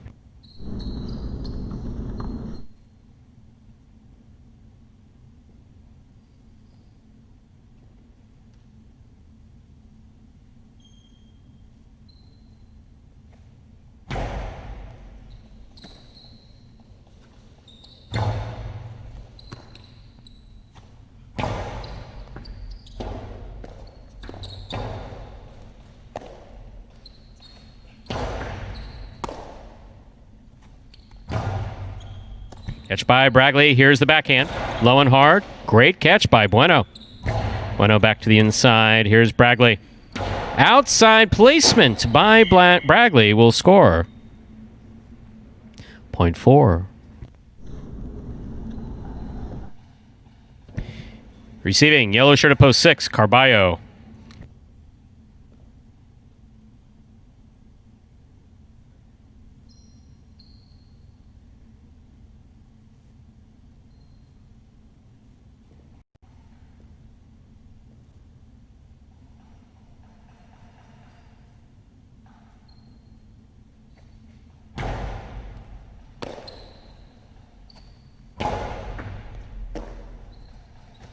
Powerful forehand throw by Bragley. Good catch by Carballo. He goes deep.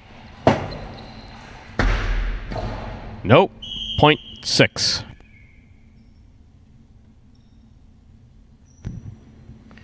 Here's post 7, the pink shirt. CRB.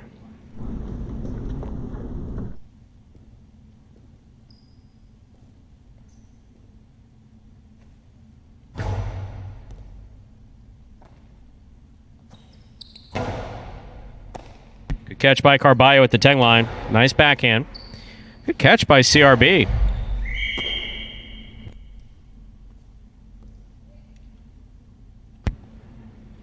Point 6. Here now to complete the first round and receive the purple shirt of post 8. We have Ron.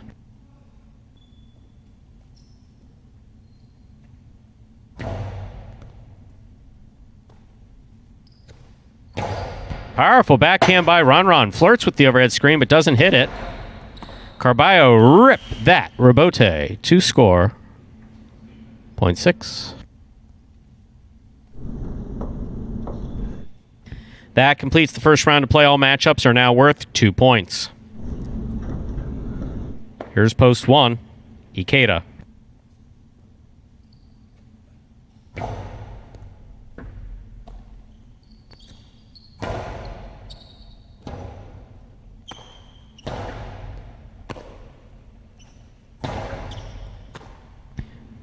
Carballo, outside placement. Ikeda read it, just missed it. 0.6.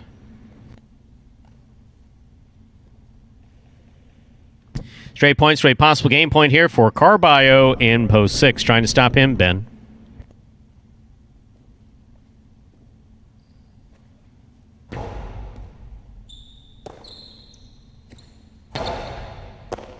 Carballo with a beautiful catch on the left side. Hard backhand.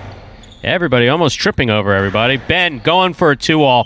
Now, that was the right shot if you would have had it, Ben. That's all right. Nothing wrong with that. Point and perfect game, post 6. Carballo. 6 wins it, 2 serves to 4.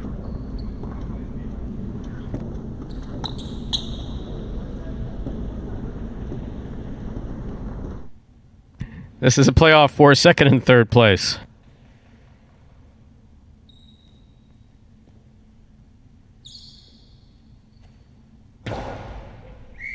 Underserve. Point and place to post 4, 2 shows. Unofficial order finish 6-4-2.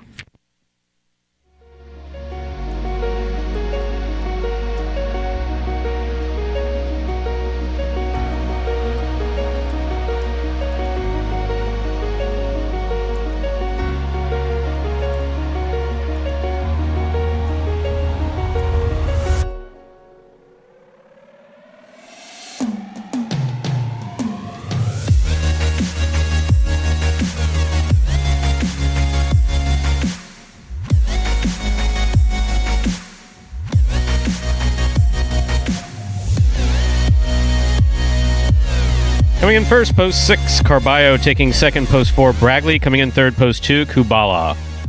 The pick 3, 5-2-6, 3 of 3 numbers, returning $257 even. $2 try, 6-4-2, 364 even. 50-cent try box, $91.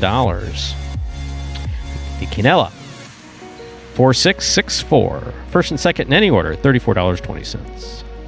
Up next, Game 7, a spectacular 7 singles match. Play to 7 points. Points double after the first round of play. More importantly, Game 7 closes out the high 5. There are no scratches in Game 7. 3 games left in this afternoon's performance, Games 7, 8, and 9.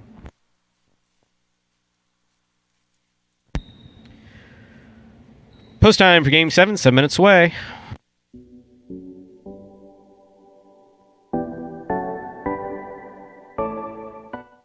My goal going into this season is probably just playing a little bit more calmer, and also another thing I want to work on is not beating myself. You know, just do simple better. You know, just catch the ball, throw the ball one more time than my opponent, and don't make any unforced errors. I mean, I have a mantra that I tell myself all the time where, you know, if you're not getting better, you're getting worse. I mean, that's literally what it comes down to. Honestly, my favorite thing about Jai-Alai is just the speed of the sport. My intensity, on a scale of 1 to 10, I think it's about 2,000. And that was Carballo, folks. Winner of the last game, his second win of this week. And in total now for him, he's eclipsed the 30 mark. 30th win of the season. He is now tied with Ben. They are in 7th place overall. 10 games outside of that third and final bonus money payout slot, as we said there. 5,000 goes to the third place finisher for singles at the end of the season. 10,000 for second place. 15,000 bonus for first. Not little bonuses, as we said. Those are pretty significant there. So Ron holding on to the top spot. Douglas in second. Bueno still in third, but there's a crew of about 6 guys there that are still within shouting distance of that final spot.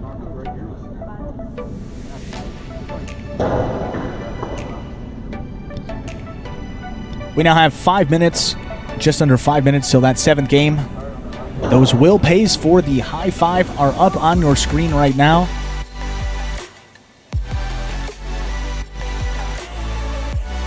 Now they were up on your screen there for a moment. Looks like we still have one number alive for the high five. And for those of you maybe wondering what do all those numbers on the screen mean there, well, it's the high five. The high five is a pick 5. You see those 4 numbers on the top, 8, 5, 2, 6. Those are the winners of the first 4 games. And it shows based on which post would win the game there. You saw 1, 2, 3, 4 on your left side. 5 through 8 there on the right. Based on which post win, that shows you the projected payout for the high five there. So if someone has the 2, they will be the only ticket, and they will take home over $2,000 today. We had a significant amount, I think over $1,300 in that carryover, plus whatever was bet into it today, making that $29,1080. So one person hopes Ikeda out there will give them the high five. And you see the 1, there's no 4 of 5, 3 of 5, and no 2,900, meaning it's not a jackpot available for anyone that had the 1, but that means that there were multiple tickets that had 5 out of 5. So if you see there, it says 263.40, not 29,1080. That just means that multiple people had the 1, which was Douglas. Makes sense there. And again, the catch with that high five, you got to get all 5 right, and you have to be the only winner. So only one of those numbers up on the board. It could be Ikeda, giving someone a nice lucky payout.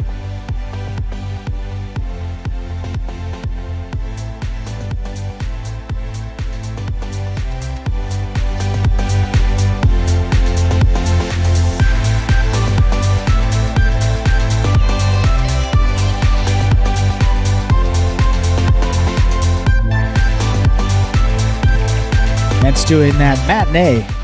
Douglas really seemed to dominate these games 7, 8, and 9. There's some talk amongst us back here that you got to think Ron's going to come out with a little bit of fire in this afternoon performance now. I think Ron is a player who focuses more on consistency. That's the one thing that if he has any advantage as far as... Sorry, I'm thinking backwards. Okay, so if we bring someone in with experience, is it that they catch more balls? Is it they throw more shots? Is it... No, it's none of that. They should obviously be able to do all of that. The one thing that you will see that will stand out will be consistency. So consistency does not involve explosive greatness. It doesn't involve those moments of genius like we saw earlier with Carballo in the matinee, right. Where, yeah, now if he did that every game apart from having broken knees, you know, yeah, it would be super exciting to watch and everything would just be great. If Anderluck got that ace into the corner every time he did it. It's that lack of consistency. It's not a bad thing. Right. That's something that is developing. So my point with Ron is that the one thing that Ron is very consistent. Now, he was injured when he first started the season. He's been feeling better. He's feeling lighter. He's playing overall better. So whether or not he can turn it up the way you're describing, I don't know how much I'm sure he has a ton more shots that he could be doing whatever, but no, I believe that he's playing about, right now, 95% of where his game's at. So, and now that's also been one of the things that you've repeatedly heard me say about Douglas. We don't know how far his upside is. Right. I mean, he started in a batting cage. You just said he started in a batting cage in the, as I like to say, in the sticks of North Carolina. The first time I said that, he really got he looked at me, sticks? That's kind of strong. But he started in the sticks of North Carolina in a batting cage with his father throwing him the ball so he could throw a rebote, and look how good the rebote works. Yeah. So he's got all types of natural talent. You don't know where the upside is there. And we saw improvement consistently throughout last year. We've seen improvement going into this year too. So we'll see. We'll see. These should be some good 3 games to close it out here. But Matt, there's no question that right now that Douglas is playing, with a very specific purpose, which is to get back on top. Yep. We're ready to begin game number 7, Spectacular 7. Scoring. This concludes the high five for the day. Serving in the red shirt of post 1 is Douglas. Receiving in the blue shirt of post 2 is Ikeda.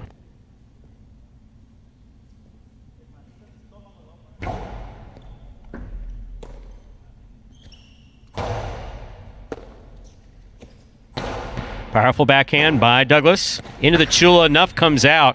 Ikeda just got that up to the front wall, but it turns out to be a 2-all. Douglas really rifles this. Good for Ikeda. He hung in there, made it. Yeah, that's the best way to handle that one. Beautifully played by both players. Douglas got to the outside, and Ikeda got up to the Dehata. Very nice. Point 1. White shirt to post 3 receives. Here's Kubala.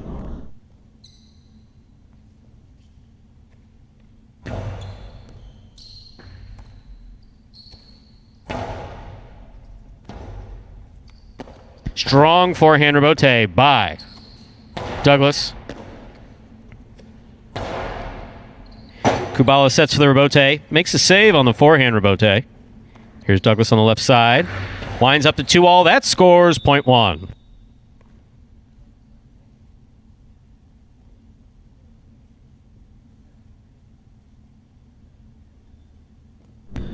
Green shirt to post 4 receives in this matchup. Ben.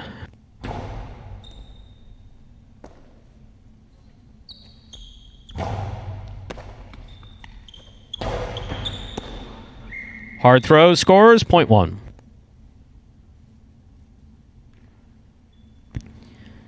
Douglas now serves to the black shirt of post 5. Here's Ron.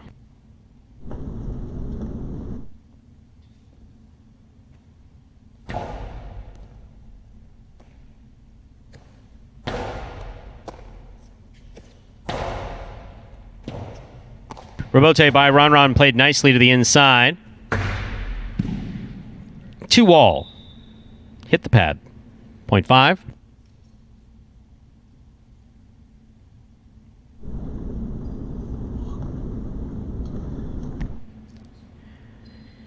This matchup has Ron serving to Anderluck, wearing the yellow shirt of post 6.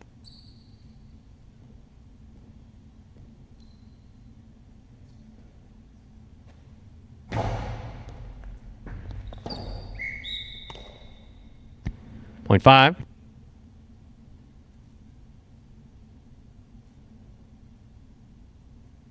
This matchup has Ron serving to pink shirt of post 7, Bueno.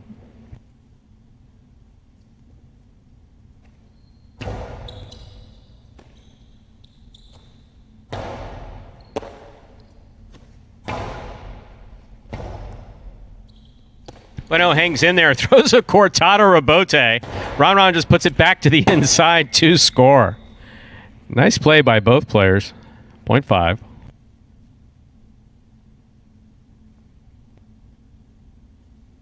5 on the board with 3 points. Here's post 8, Carballo.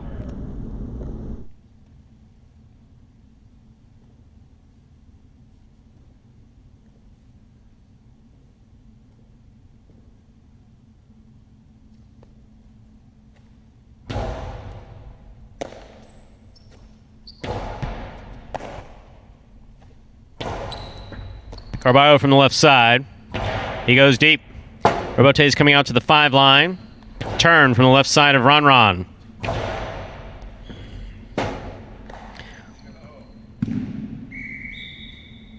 We'll just go ahead and say 0.8.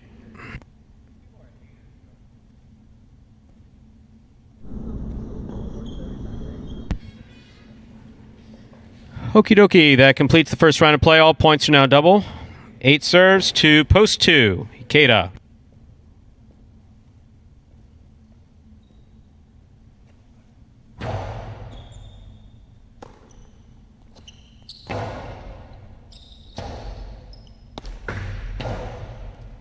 Catch by Ikeda. Carballo completely missed that scoop attempt. Point 2.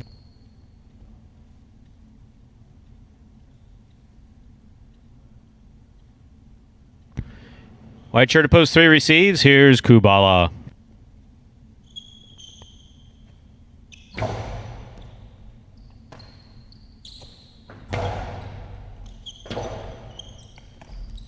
Point 3.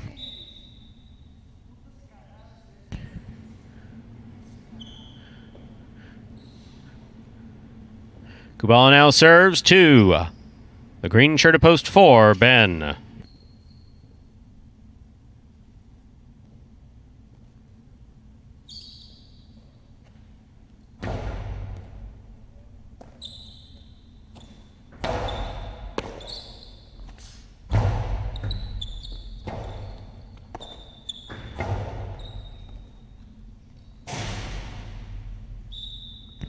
Point 4.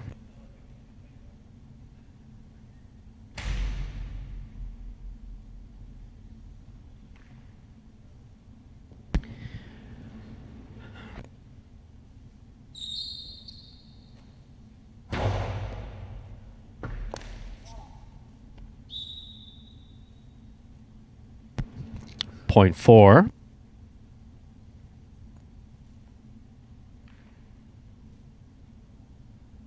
Here's the yellow shirt of post 6. Anderluck.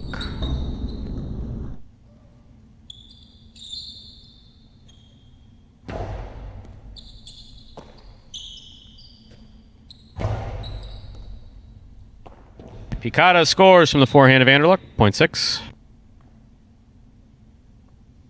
Pink shirt of post 7 receives. This matchup has Anderluck serving 2. Bueno.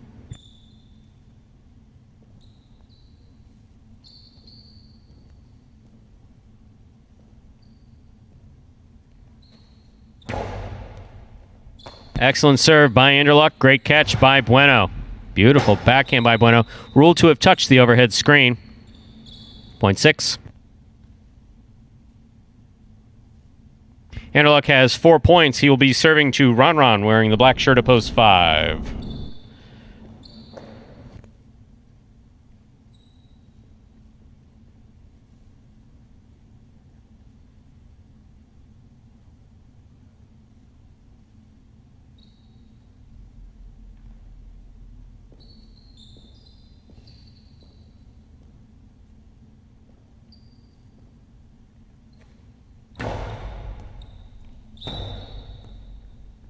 Overserve, 0.5.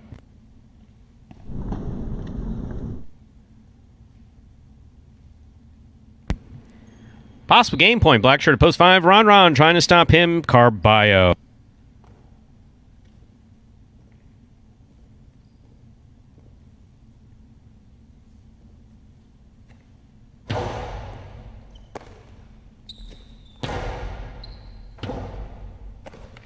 Robote fire to the inside. Scoop attempt tipped away by Carballo. Point and game. Black shirt of post 5. Ron.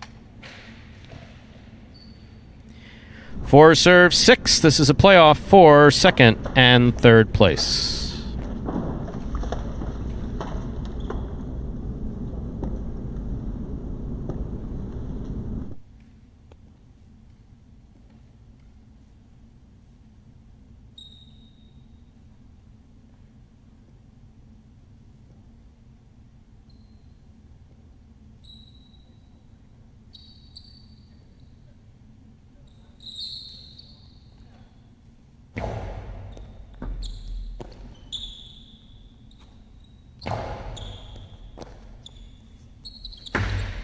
Carom by Ben, stopped by Anderluck. Anderluck comes over the top. Picata, big bounce.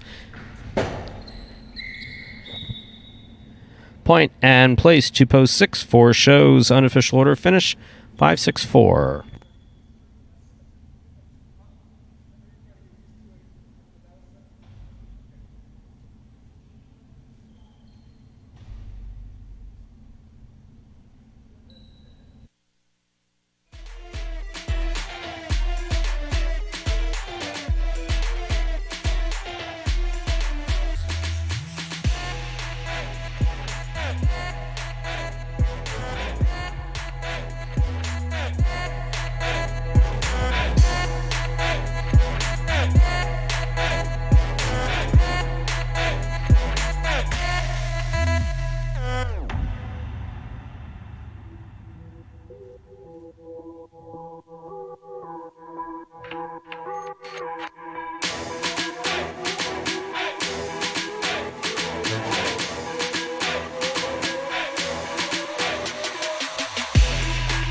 Five, 6-4, the official result from Game 7. Coming in first, post 5, Ron.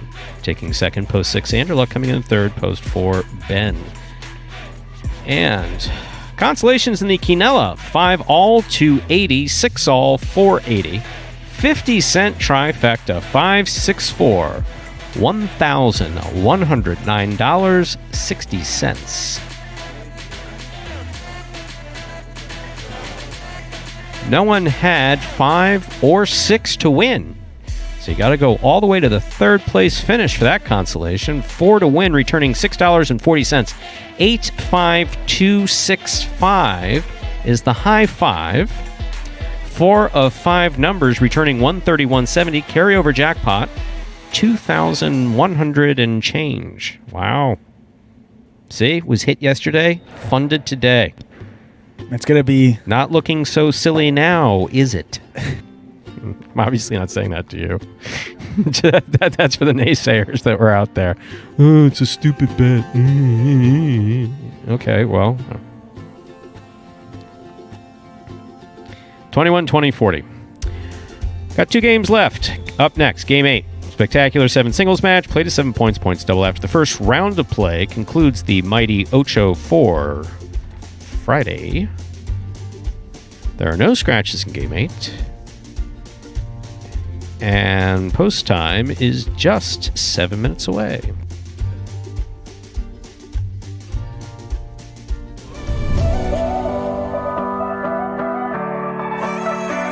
Catch by Bueno. Carom by Bueno. Caught by El Barba.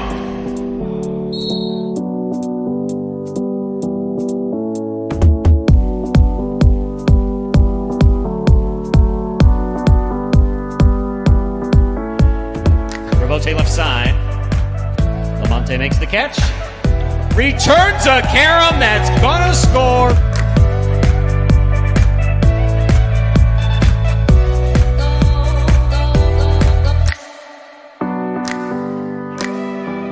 Tight to the inside. Rebote comes out. Diaz sends that just under the overhead screen. High bouncer comes Ancier. Just in front of the 11 line. That's a long Carom. That one will score.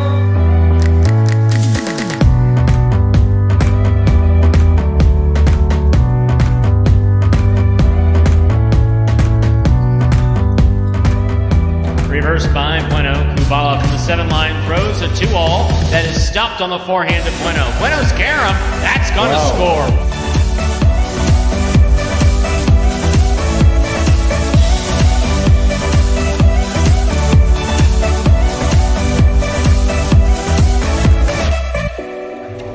Wow.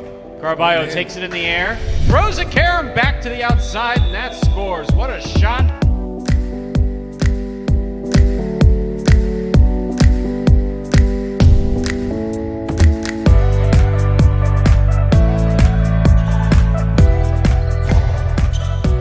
Douglas on the right side. Sidearm, Carom opens up beautifully.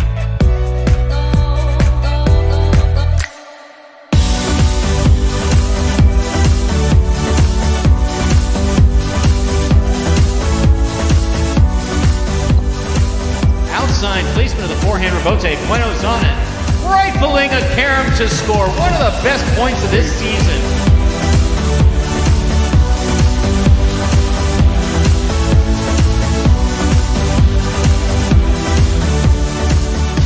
Ragley from the 10 line. Over the top to the inside. Kubala's there. Carom by Kubala's going to score.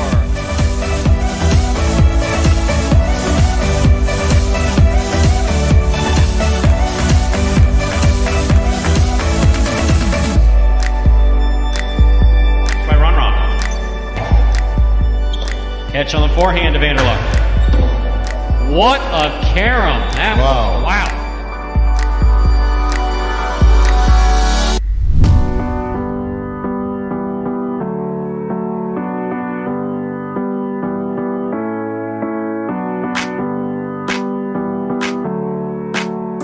Here's the reverse. Caught by Ron. 2-all by Ron. Caught by Douglas. Nice. Carom by Douglas. Wow.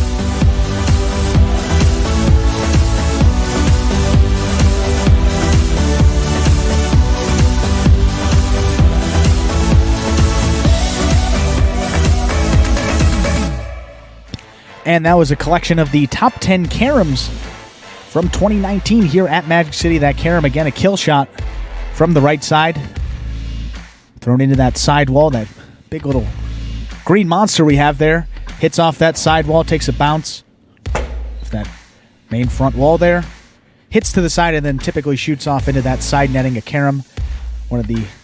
I was going to say one of the most effective kill shots, but yeah, one that you typically seen thrown more here than most any other kill shot. And 1 minute till we begin game number 8.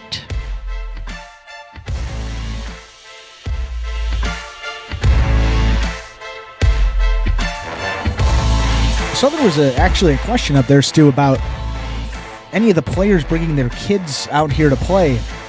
Just to touch on that, I don't know if anybody has kids that are old enough that would be able to throw around. They're talking about throwing around down the court. If any of the younger generations of our... right now, actually, no one's even allowed in the building. So that's an easy answer is right now. But realistically, Bueno, Chris's son is, I think, 4. I think he's 4 or 5. So maybe 6 or 7. I mean, that kid can throw. So to practice potentially, but no one's done it. Yeah. We have a pretty strict rule against people practicing on the court. Yeah, we had that kids' day where there were mini cestas and pelotas out there, but none of that real stuff yet. Right, maybe in a couple of years still. As 0 minutes to game 8. Let's do it. Ready to begin game 8, a spectacular 7. Singles match rather, played to 7 points. Points double after the first round of play. Serving red shirt at post 1 is Ron. Receiving blue post 2 is Anderluck.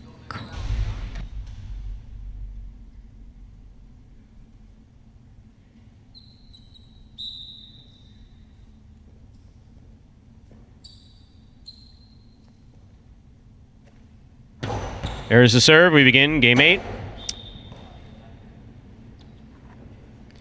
Point 1. White shirt at post 3, Ben receives.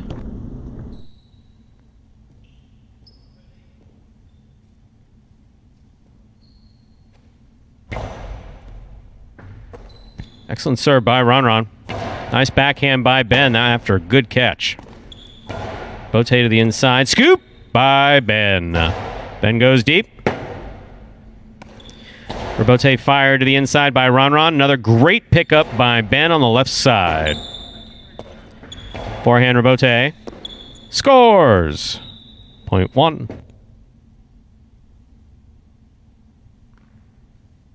Now receiving the green shirt of post 4. This matchup has Ron serving to Douglas.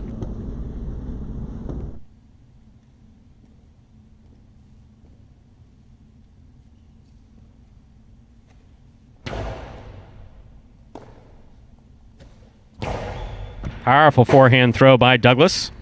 Robote by Ron. Douglas makes the catch. Back to the inside he goes. Ron on the 2-wall. Douglas stops it on the forehand. Hard throw right to the left side of Ron. Ron's 2-wall. That backhanded reverse 2-wall. That thing that he brought here scores. Point 1.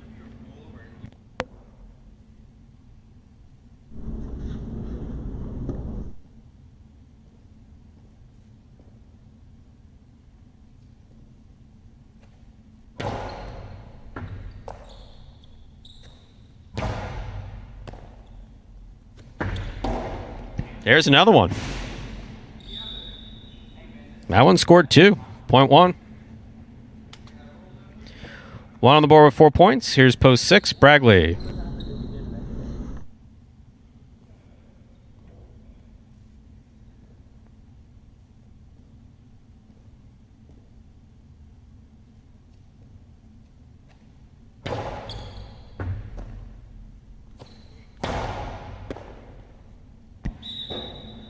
Run, drop that one. Point 6.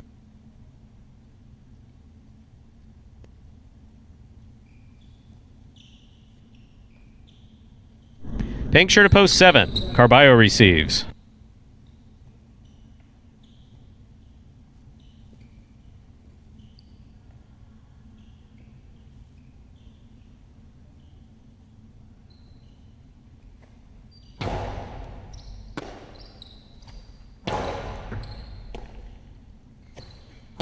Big backhand by Bragley makes the catch. There's a beautiful throw by Carballo. Scoop attempt missed. Point 7.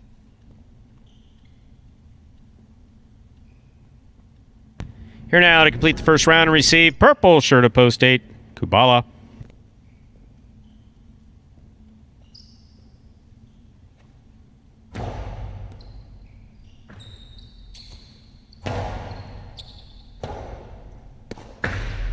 Forehand, Karam Bote is going to score for Carballo. Nicely thrown. Point 7. First round's complete. All points are now double. First to return, post 2, Anderluck.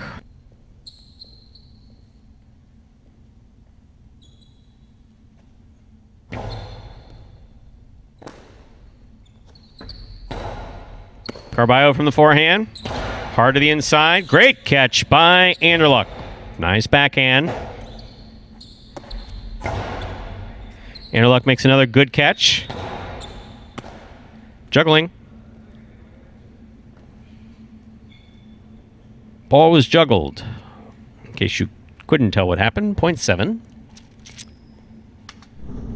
Carballo's got 4 points. Here's post 3, Ben.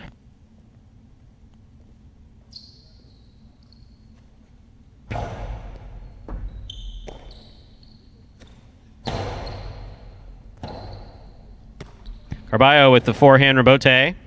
Ben moves up on it. Powerful, powerful, powerful, powerful, powerful backhand. Oh, got to give credit where credit's due. When you go to throw a home run like that and the guy catches it and throws a Dejada rebote, complete props to Carballo on that rebote. He showed tremendous control hung in there. That was beautiful. Point 7 rather. That gives him possible game point. Trying to stop him, Douglas.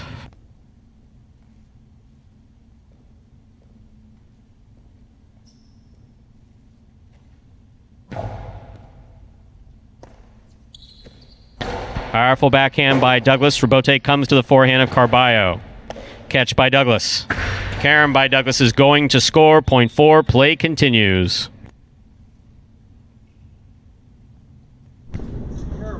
Douglas is on the board with 2 points. This matchup has Douglas serving to the black shirt of post 5, Bueno.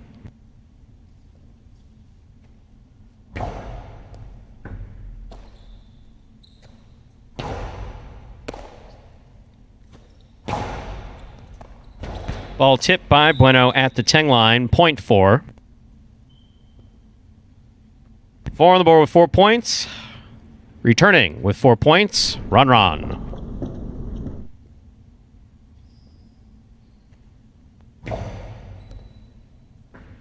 Excellent serve by Douglas. Good catch by Ron. 2-all. Ron read it, stopped it. What a catch by Douglas. Nice backhand, good catch by Ron. Ron goes deep. This rebote is going all the way. Got past him and scores. Point 1. Possible game point for the red shirt of post 1, Ron. Trying to stop him, post 6, Bragley.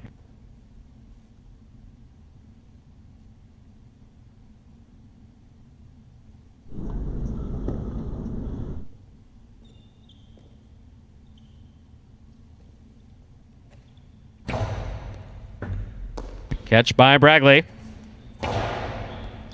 Ron from the 10 line. Powerful backhand. Robote comes to the 4 line. 2-hole Robote, a good idea, just off the court. Point in game, post 1, Ron. 7 places, 4 shows. Unofficial order finish, 1-7-4.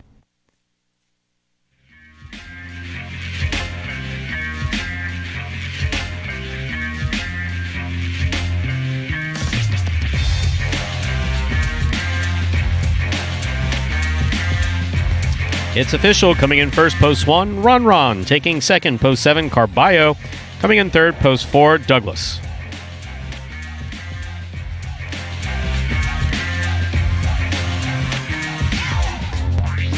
It's funny watching them walking off laughing with each other. Ron and Douglas right now as they're walking back. It's good to see. There are your prices. The 174. Canelo 17, that's 17 or 71, 2160. Trifecta 174, 115.60.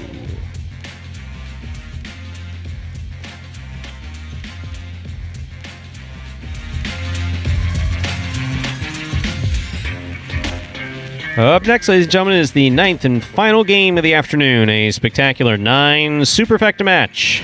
Next game is played at 9 points. Points double after the first round play. Post time for game 9 is just 7 minutes away. And as I'm told, we have a video that explains why a 9-point game is different from a 7-point game.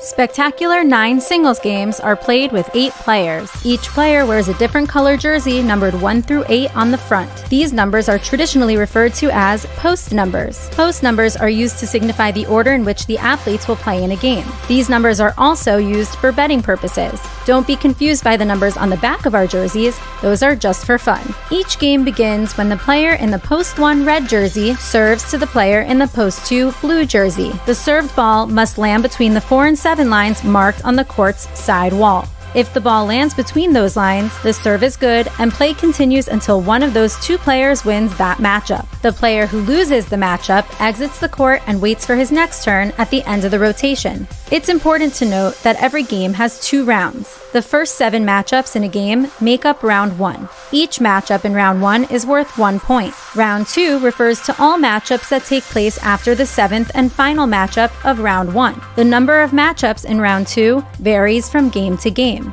And in round 2, each matchup is worth 2 points. The first player to earn 9 points wins the game. And we have this superfecta 9-point singles match here to close it out for you, as we do in all of our performances.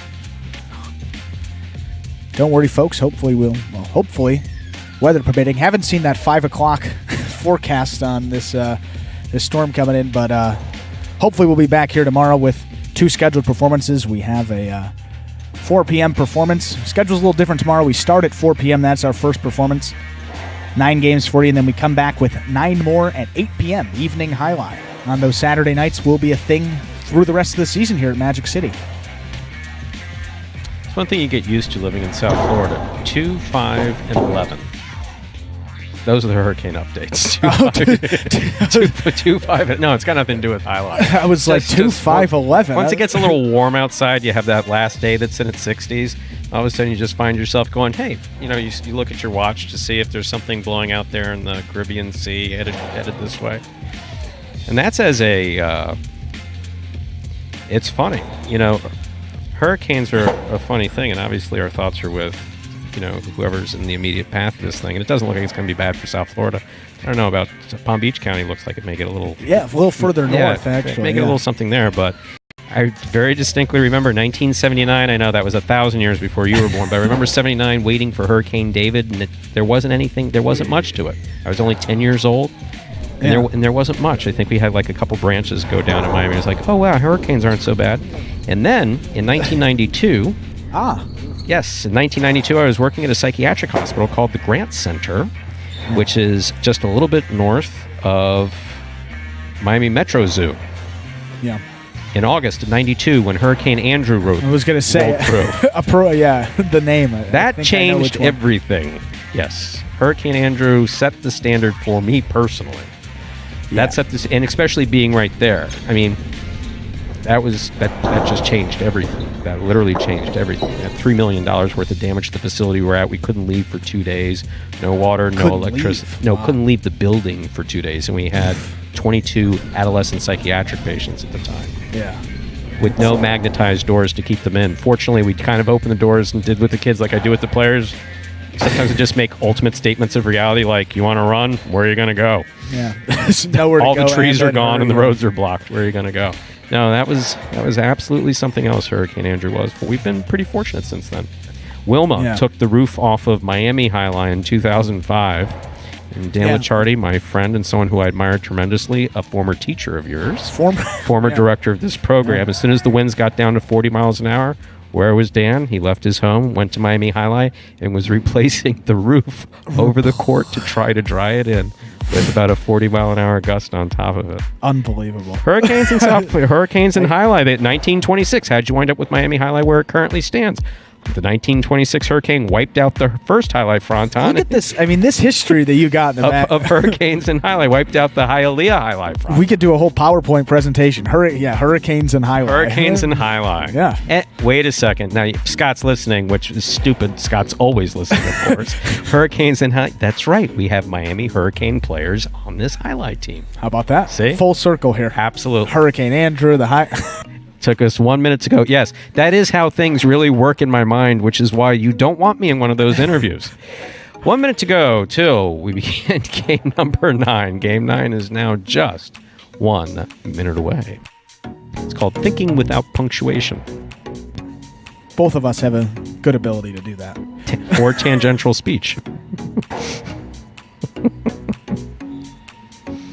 But, you know, I do throw a lot of shots at Carballo when he doesn't do what he's supposed to do. But when he does that Tejada Rabota thing and stops a home run, that showed total control. I was going to say, I feel like that play, if you haven't watched Highlight before, you just say, oh, well, you know, what did he really do there? He threw it half a mile an hour. He was all the way up at the one line. That can't be that difficult of a shot. But, I mean, if you know the sport, you know what's going on. Backpedaling, you got to stop. You got to control it. Got to can't bend the arm. You don't want to hook it a little bit and end up short of the pad from the one line. So give him all the credit there. Just an awesome shot to close it out. We got game 9 for you. Ready to begin our 9th and final game of the afternoon. A spectacular 9 superfecta match. This game is played in 9. That's 9 points, with all points doubling after the first round of play. Serving in the red shirt at post 1 is Ron Ron. Our first matchup has Ron Ron serving to Enderluck.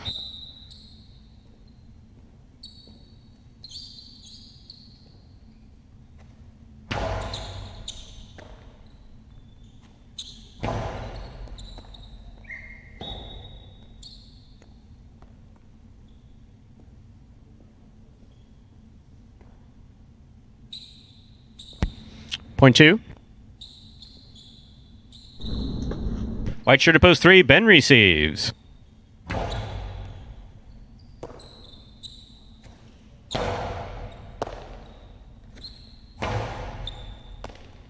Good catch by Ben. Anderluck from the 8 line. Ben makes the catch on the forehand.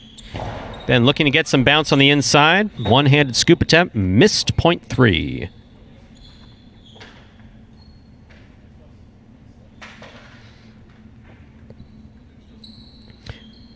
This matchup has Ben serving to the green shirt at post 4, Baregley.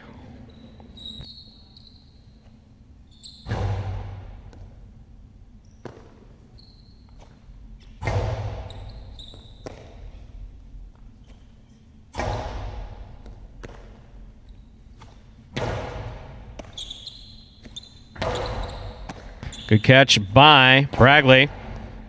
Ben with the tip ball on the inside. Point 4.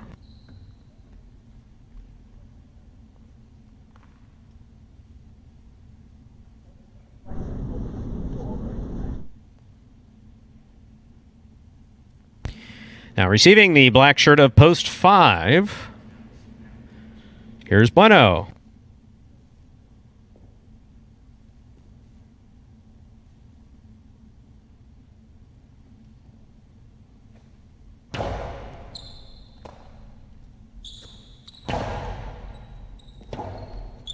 Robote forehand by Bragley. Here's Bueno up at the 6th line. Hard throw to the inside. Bragley's going to look for the Robote. 0.5.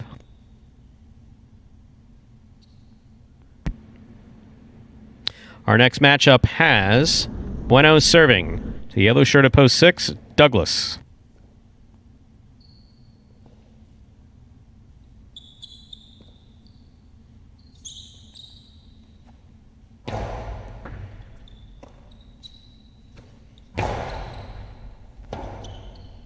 Robote forehand by Bueno. Douglas missed it. Couldn't get to the Robote. 0.5.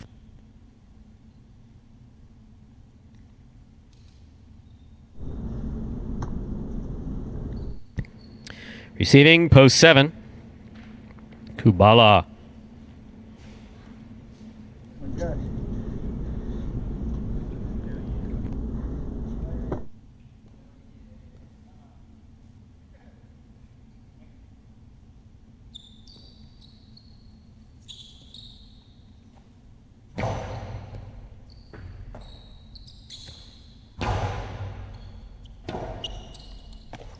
Robote from the left side. Kubala comes up with a great catch. Wow.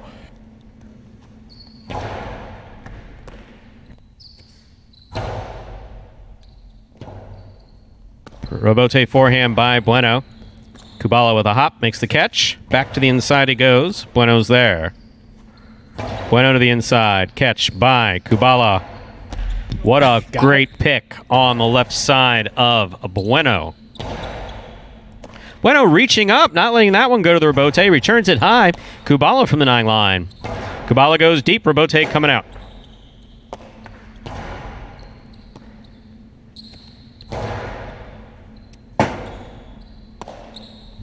That got away from him. Well played by Kubala and Bueno. 0.7.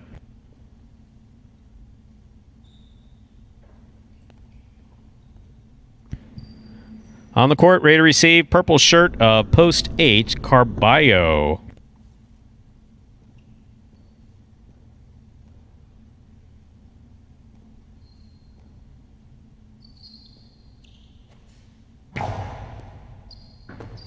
Great catch by Carballo off an excellent serve by Kubala.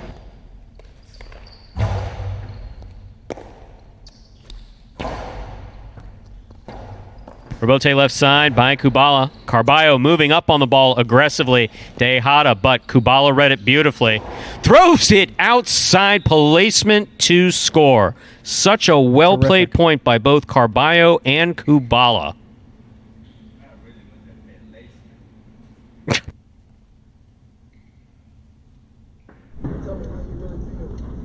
Point 7. First round's complete. All matchups are worth 2 points. First to return in the second round is Ron Ron.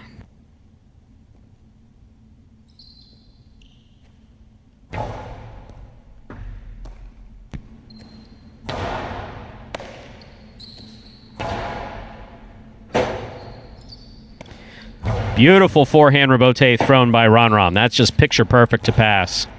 Ron Ron makes the catch in the air. Costado to the inside. Robote left side by Kubala. Ron Ron from the 6th line. Lower to the inside and scoring. Beautifully placed. 0.1.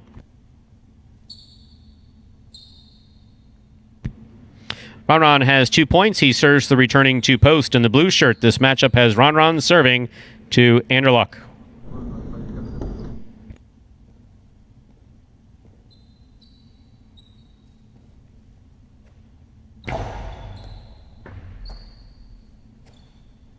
That's a beautiful backhand throw by Anderluck.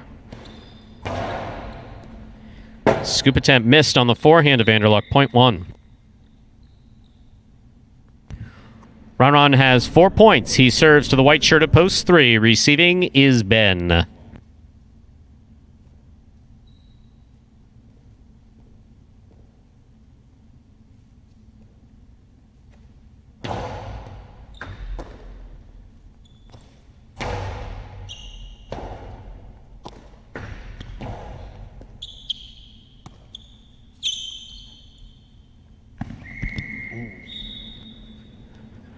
Point one.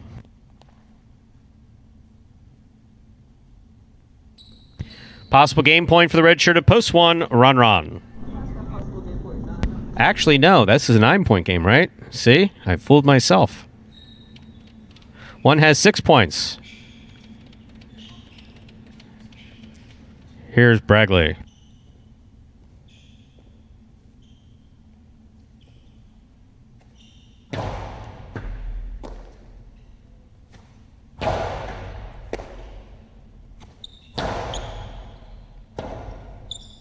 Robote forehand save by Bragley. Here's Ron winding up.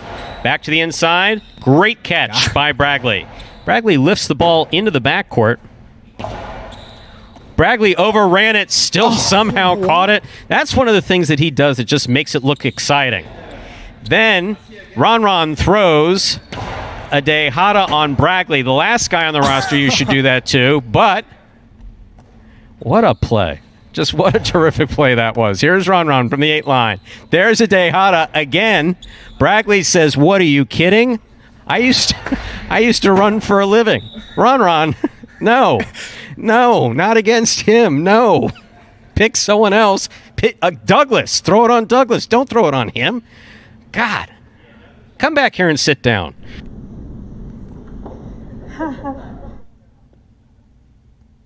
Point 4, well earned, Bragley. 4 on the board with 3 points. Here's post 6. Douglas.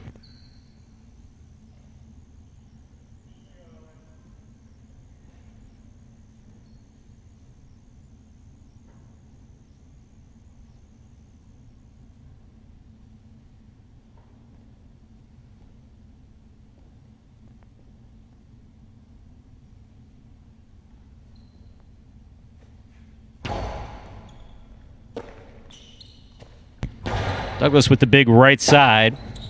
Nice Robote save by Bragley. Douglas from the left side. He goes deep. Bragley makes the Robote save. That hits the overhead screen, point 6. 6 has 2 points. Douglas will now serve 2. Bueno wearing the black shirt at post 5.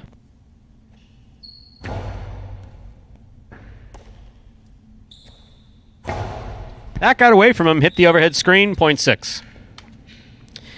Douglas on the board with 4 points, receiving post 8, Carballo.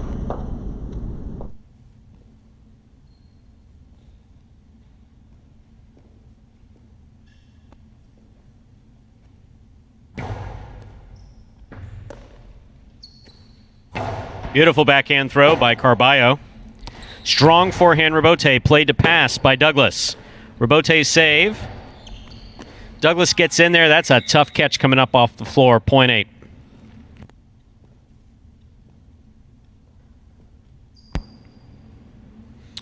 Carballo now serves in this matchup to the pink of post 7, Kubala.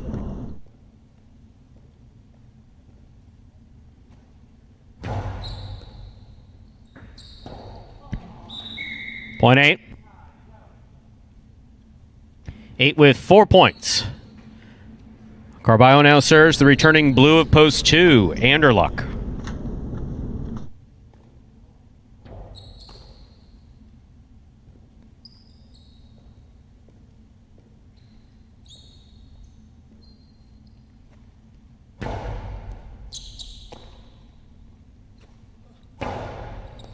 Carballo from the forehand. Back to the inside this goes.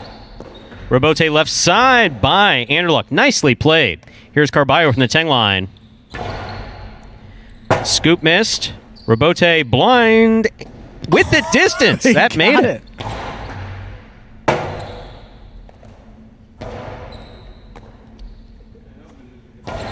Robote coming out. Outside placement of the Robote, caught in the air by Carballo. Carballo with the cortada, caught by Anderluck. Anderluck's backhand, caught by Carballo. Catch. There's the carom. Carballo got to it. Carambola is going to score. What a well-played point by Carballo and Anderluck. Wow. Very nice. Point 8.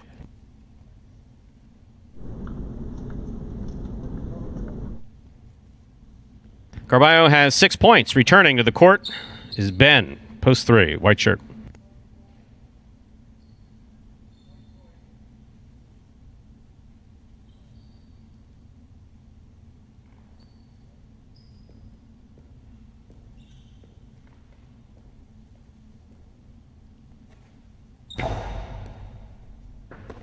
Ball gets by Ben on the left side off the serve, point 8. Possible game point for Carballo in the purple of post 8, trying to stop him, Ron.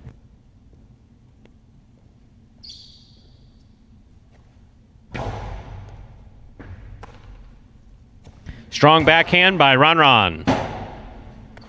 Forehand rebote, swing and a miss, point 1.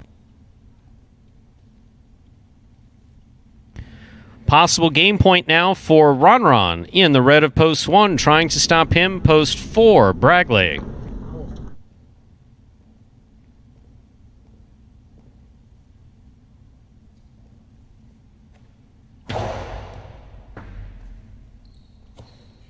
Big backhand by Bragley into the Chula. It's gonna score, point 4, play's gonna continue.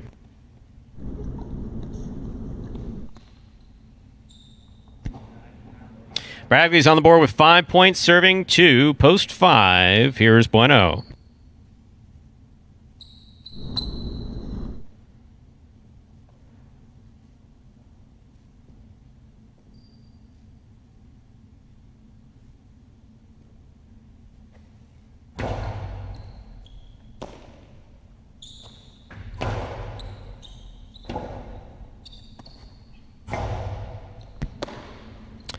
Bueno from the left side. Forehand rebote. Up to the front wall, it makes it. Point 5.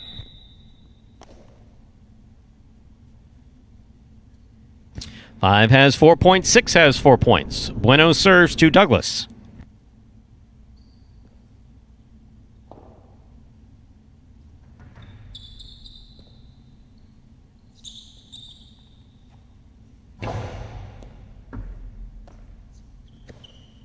Powerful backhand by Douglas. Forehand rebote saved by Bueno. Back to the inside, Douglas goes. Bueno hustles. Good effort to try to get to that rebote. This point goes to the 6. 6 on the board with 6 points. Here's post 7, Kubala.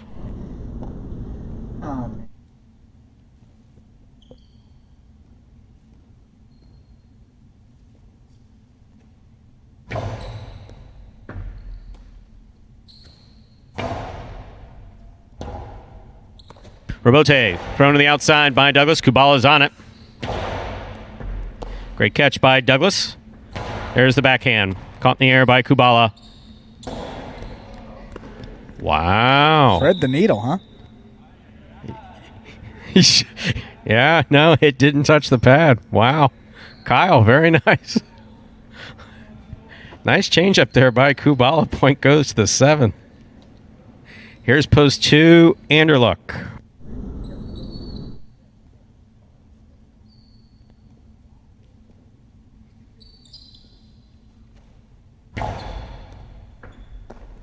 Ball tipped. Point 7. Kubala's on the board with 6 points. Here's post 3, Ben.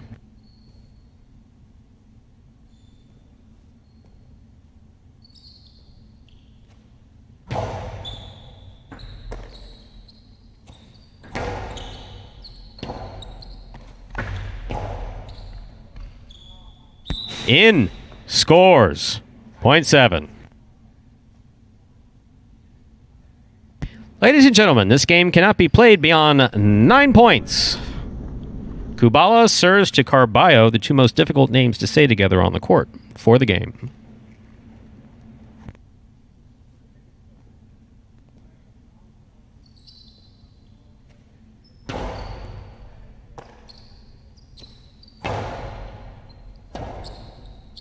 Strong forehand rebote to pass over the top by Kubala. Kubala hangs in there, makes a great catch. Carballo moves up on the ball beautifully. That's a near perfect reverse. What a great play by both of these players. Well played by Carballo for the win. Point in game, purple shirt at post 8, Carballo. 1 serves to 7. This is a playoff for second and third place.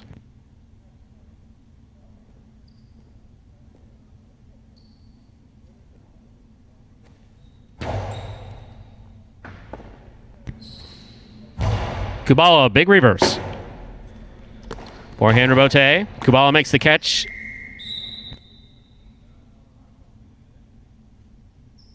Point and place. 2 posts 1, 7 shows, 6 takes the quad. Unofficial order finish 8-1, 7-6. Your prices will be up in a moment.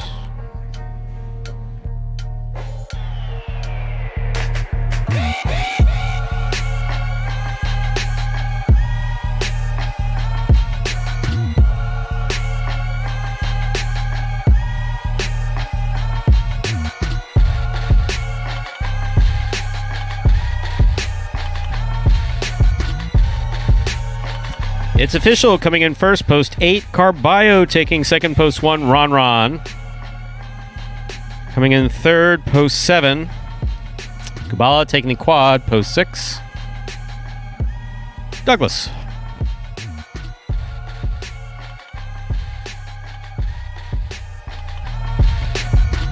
That's one of those situations, too.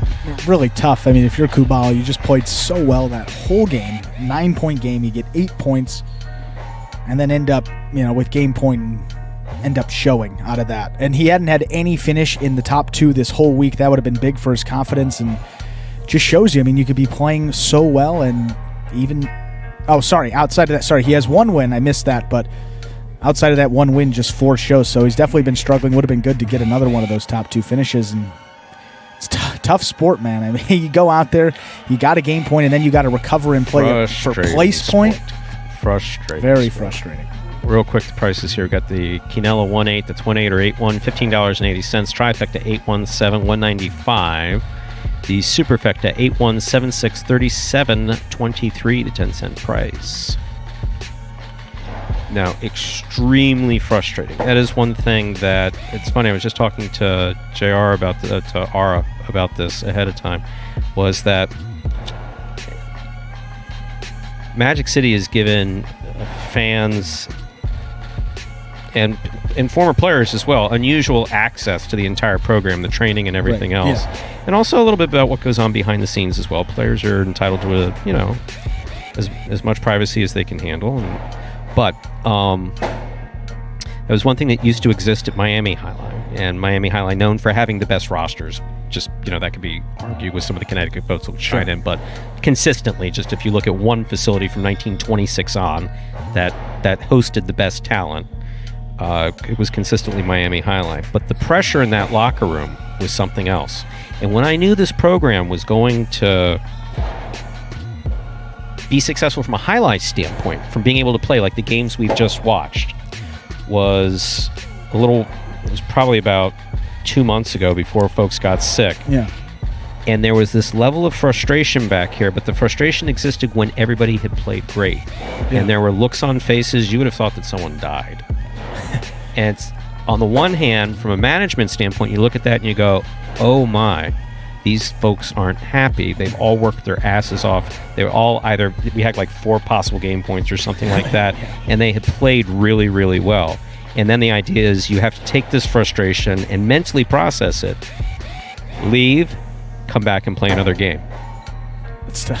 That's really hard. Highlights has always been, that's, so if you want one, and yeah, when you were Joey, when you were Ara, when you're Micheleno, when you're Remen, when you're Chiruko or Bayo, when you're the greats, you're going to go in there consistently and hit a certain number. You're going to do that. Here with Douglas is looking to do one thing right now: get back from being sick. And try to catch up to Ron. Yeah. So he's got to focus on that. Ron, of course, wants to stay ahead. Then there's the whole $15,000 that people are competing for. That Ben wants to get better and compete with these guys. So everybody's got their own mental battle that they're doing here. Yeah. That's also what you're seeing. So it's not just, why did the guy throw the ball onto the pad? Well, we're still developing the program, and so that's why sometimes you see that stuff happen. There's a high degree of tension back here. Yeah, I mean, there really is. There just is. We do our best to try to cut it, but the financial incentives are all in there. So it's not even a question. It's really not even a question of money. It's a question of the significance of the competition back here. Yeah, that's very well said, Stu. So, what are we doing? I'm just kind of lost. Oh, we're done. Finished? Nothing else tonight? Except my hair is going to be a mess when I walk in the parking lot because there's going to be a breeze.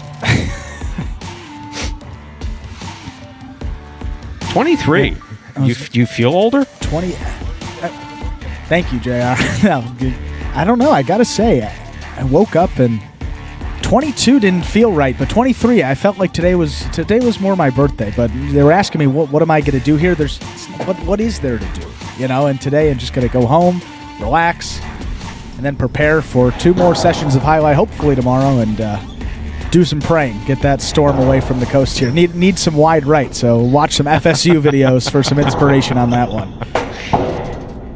That, ladies and gentlemen, will do it for this Friday evening performance of Live Highlight in the Magic City on the Jai-Alai Channel. Or if you weren't watching on the Jai-Alai Channel and you happen to be an OTB somewhere, we're done there too. Wherever. On behalf of the players, staff, and management of Magic City Jai-Alai, we do appreciate you joining us today and invite you to join us again tomorrow.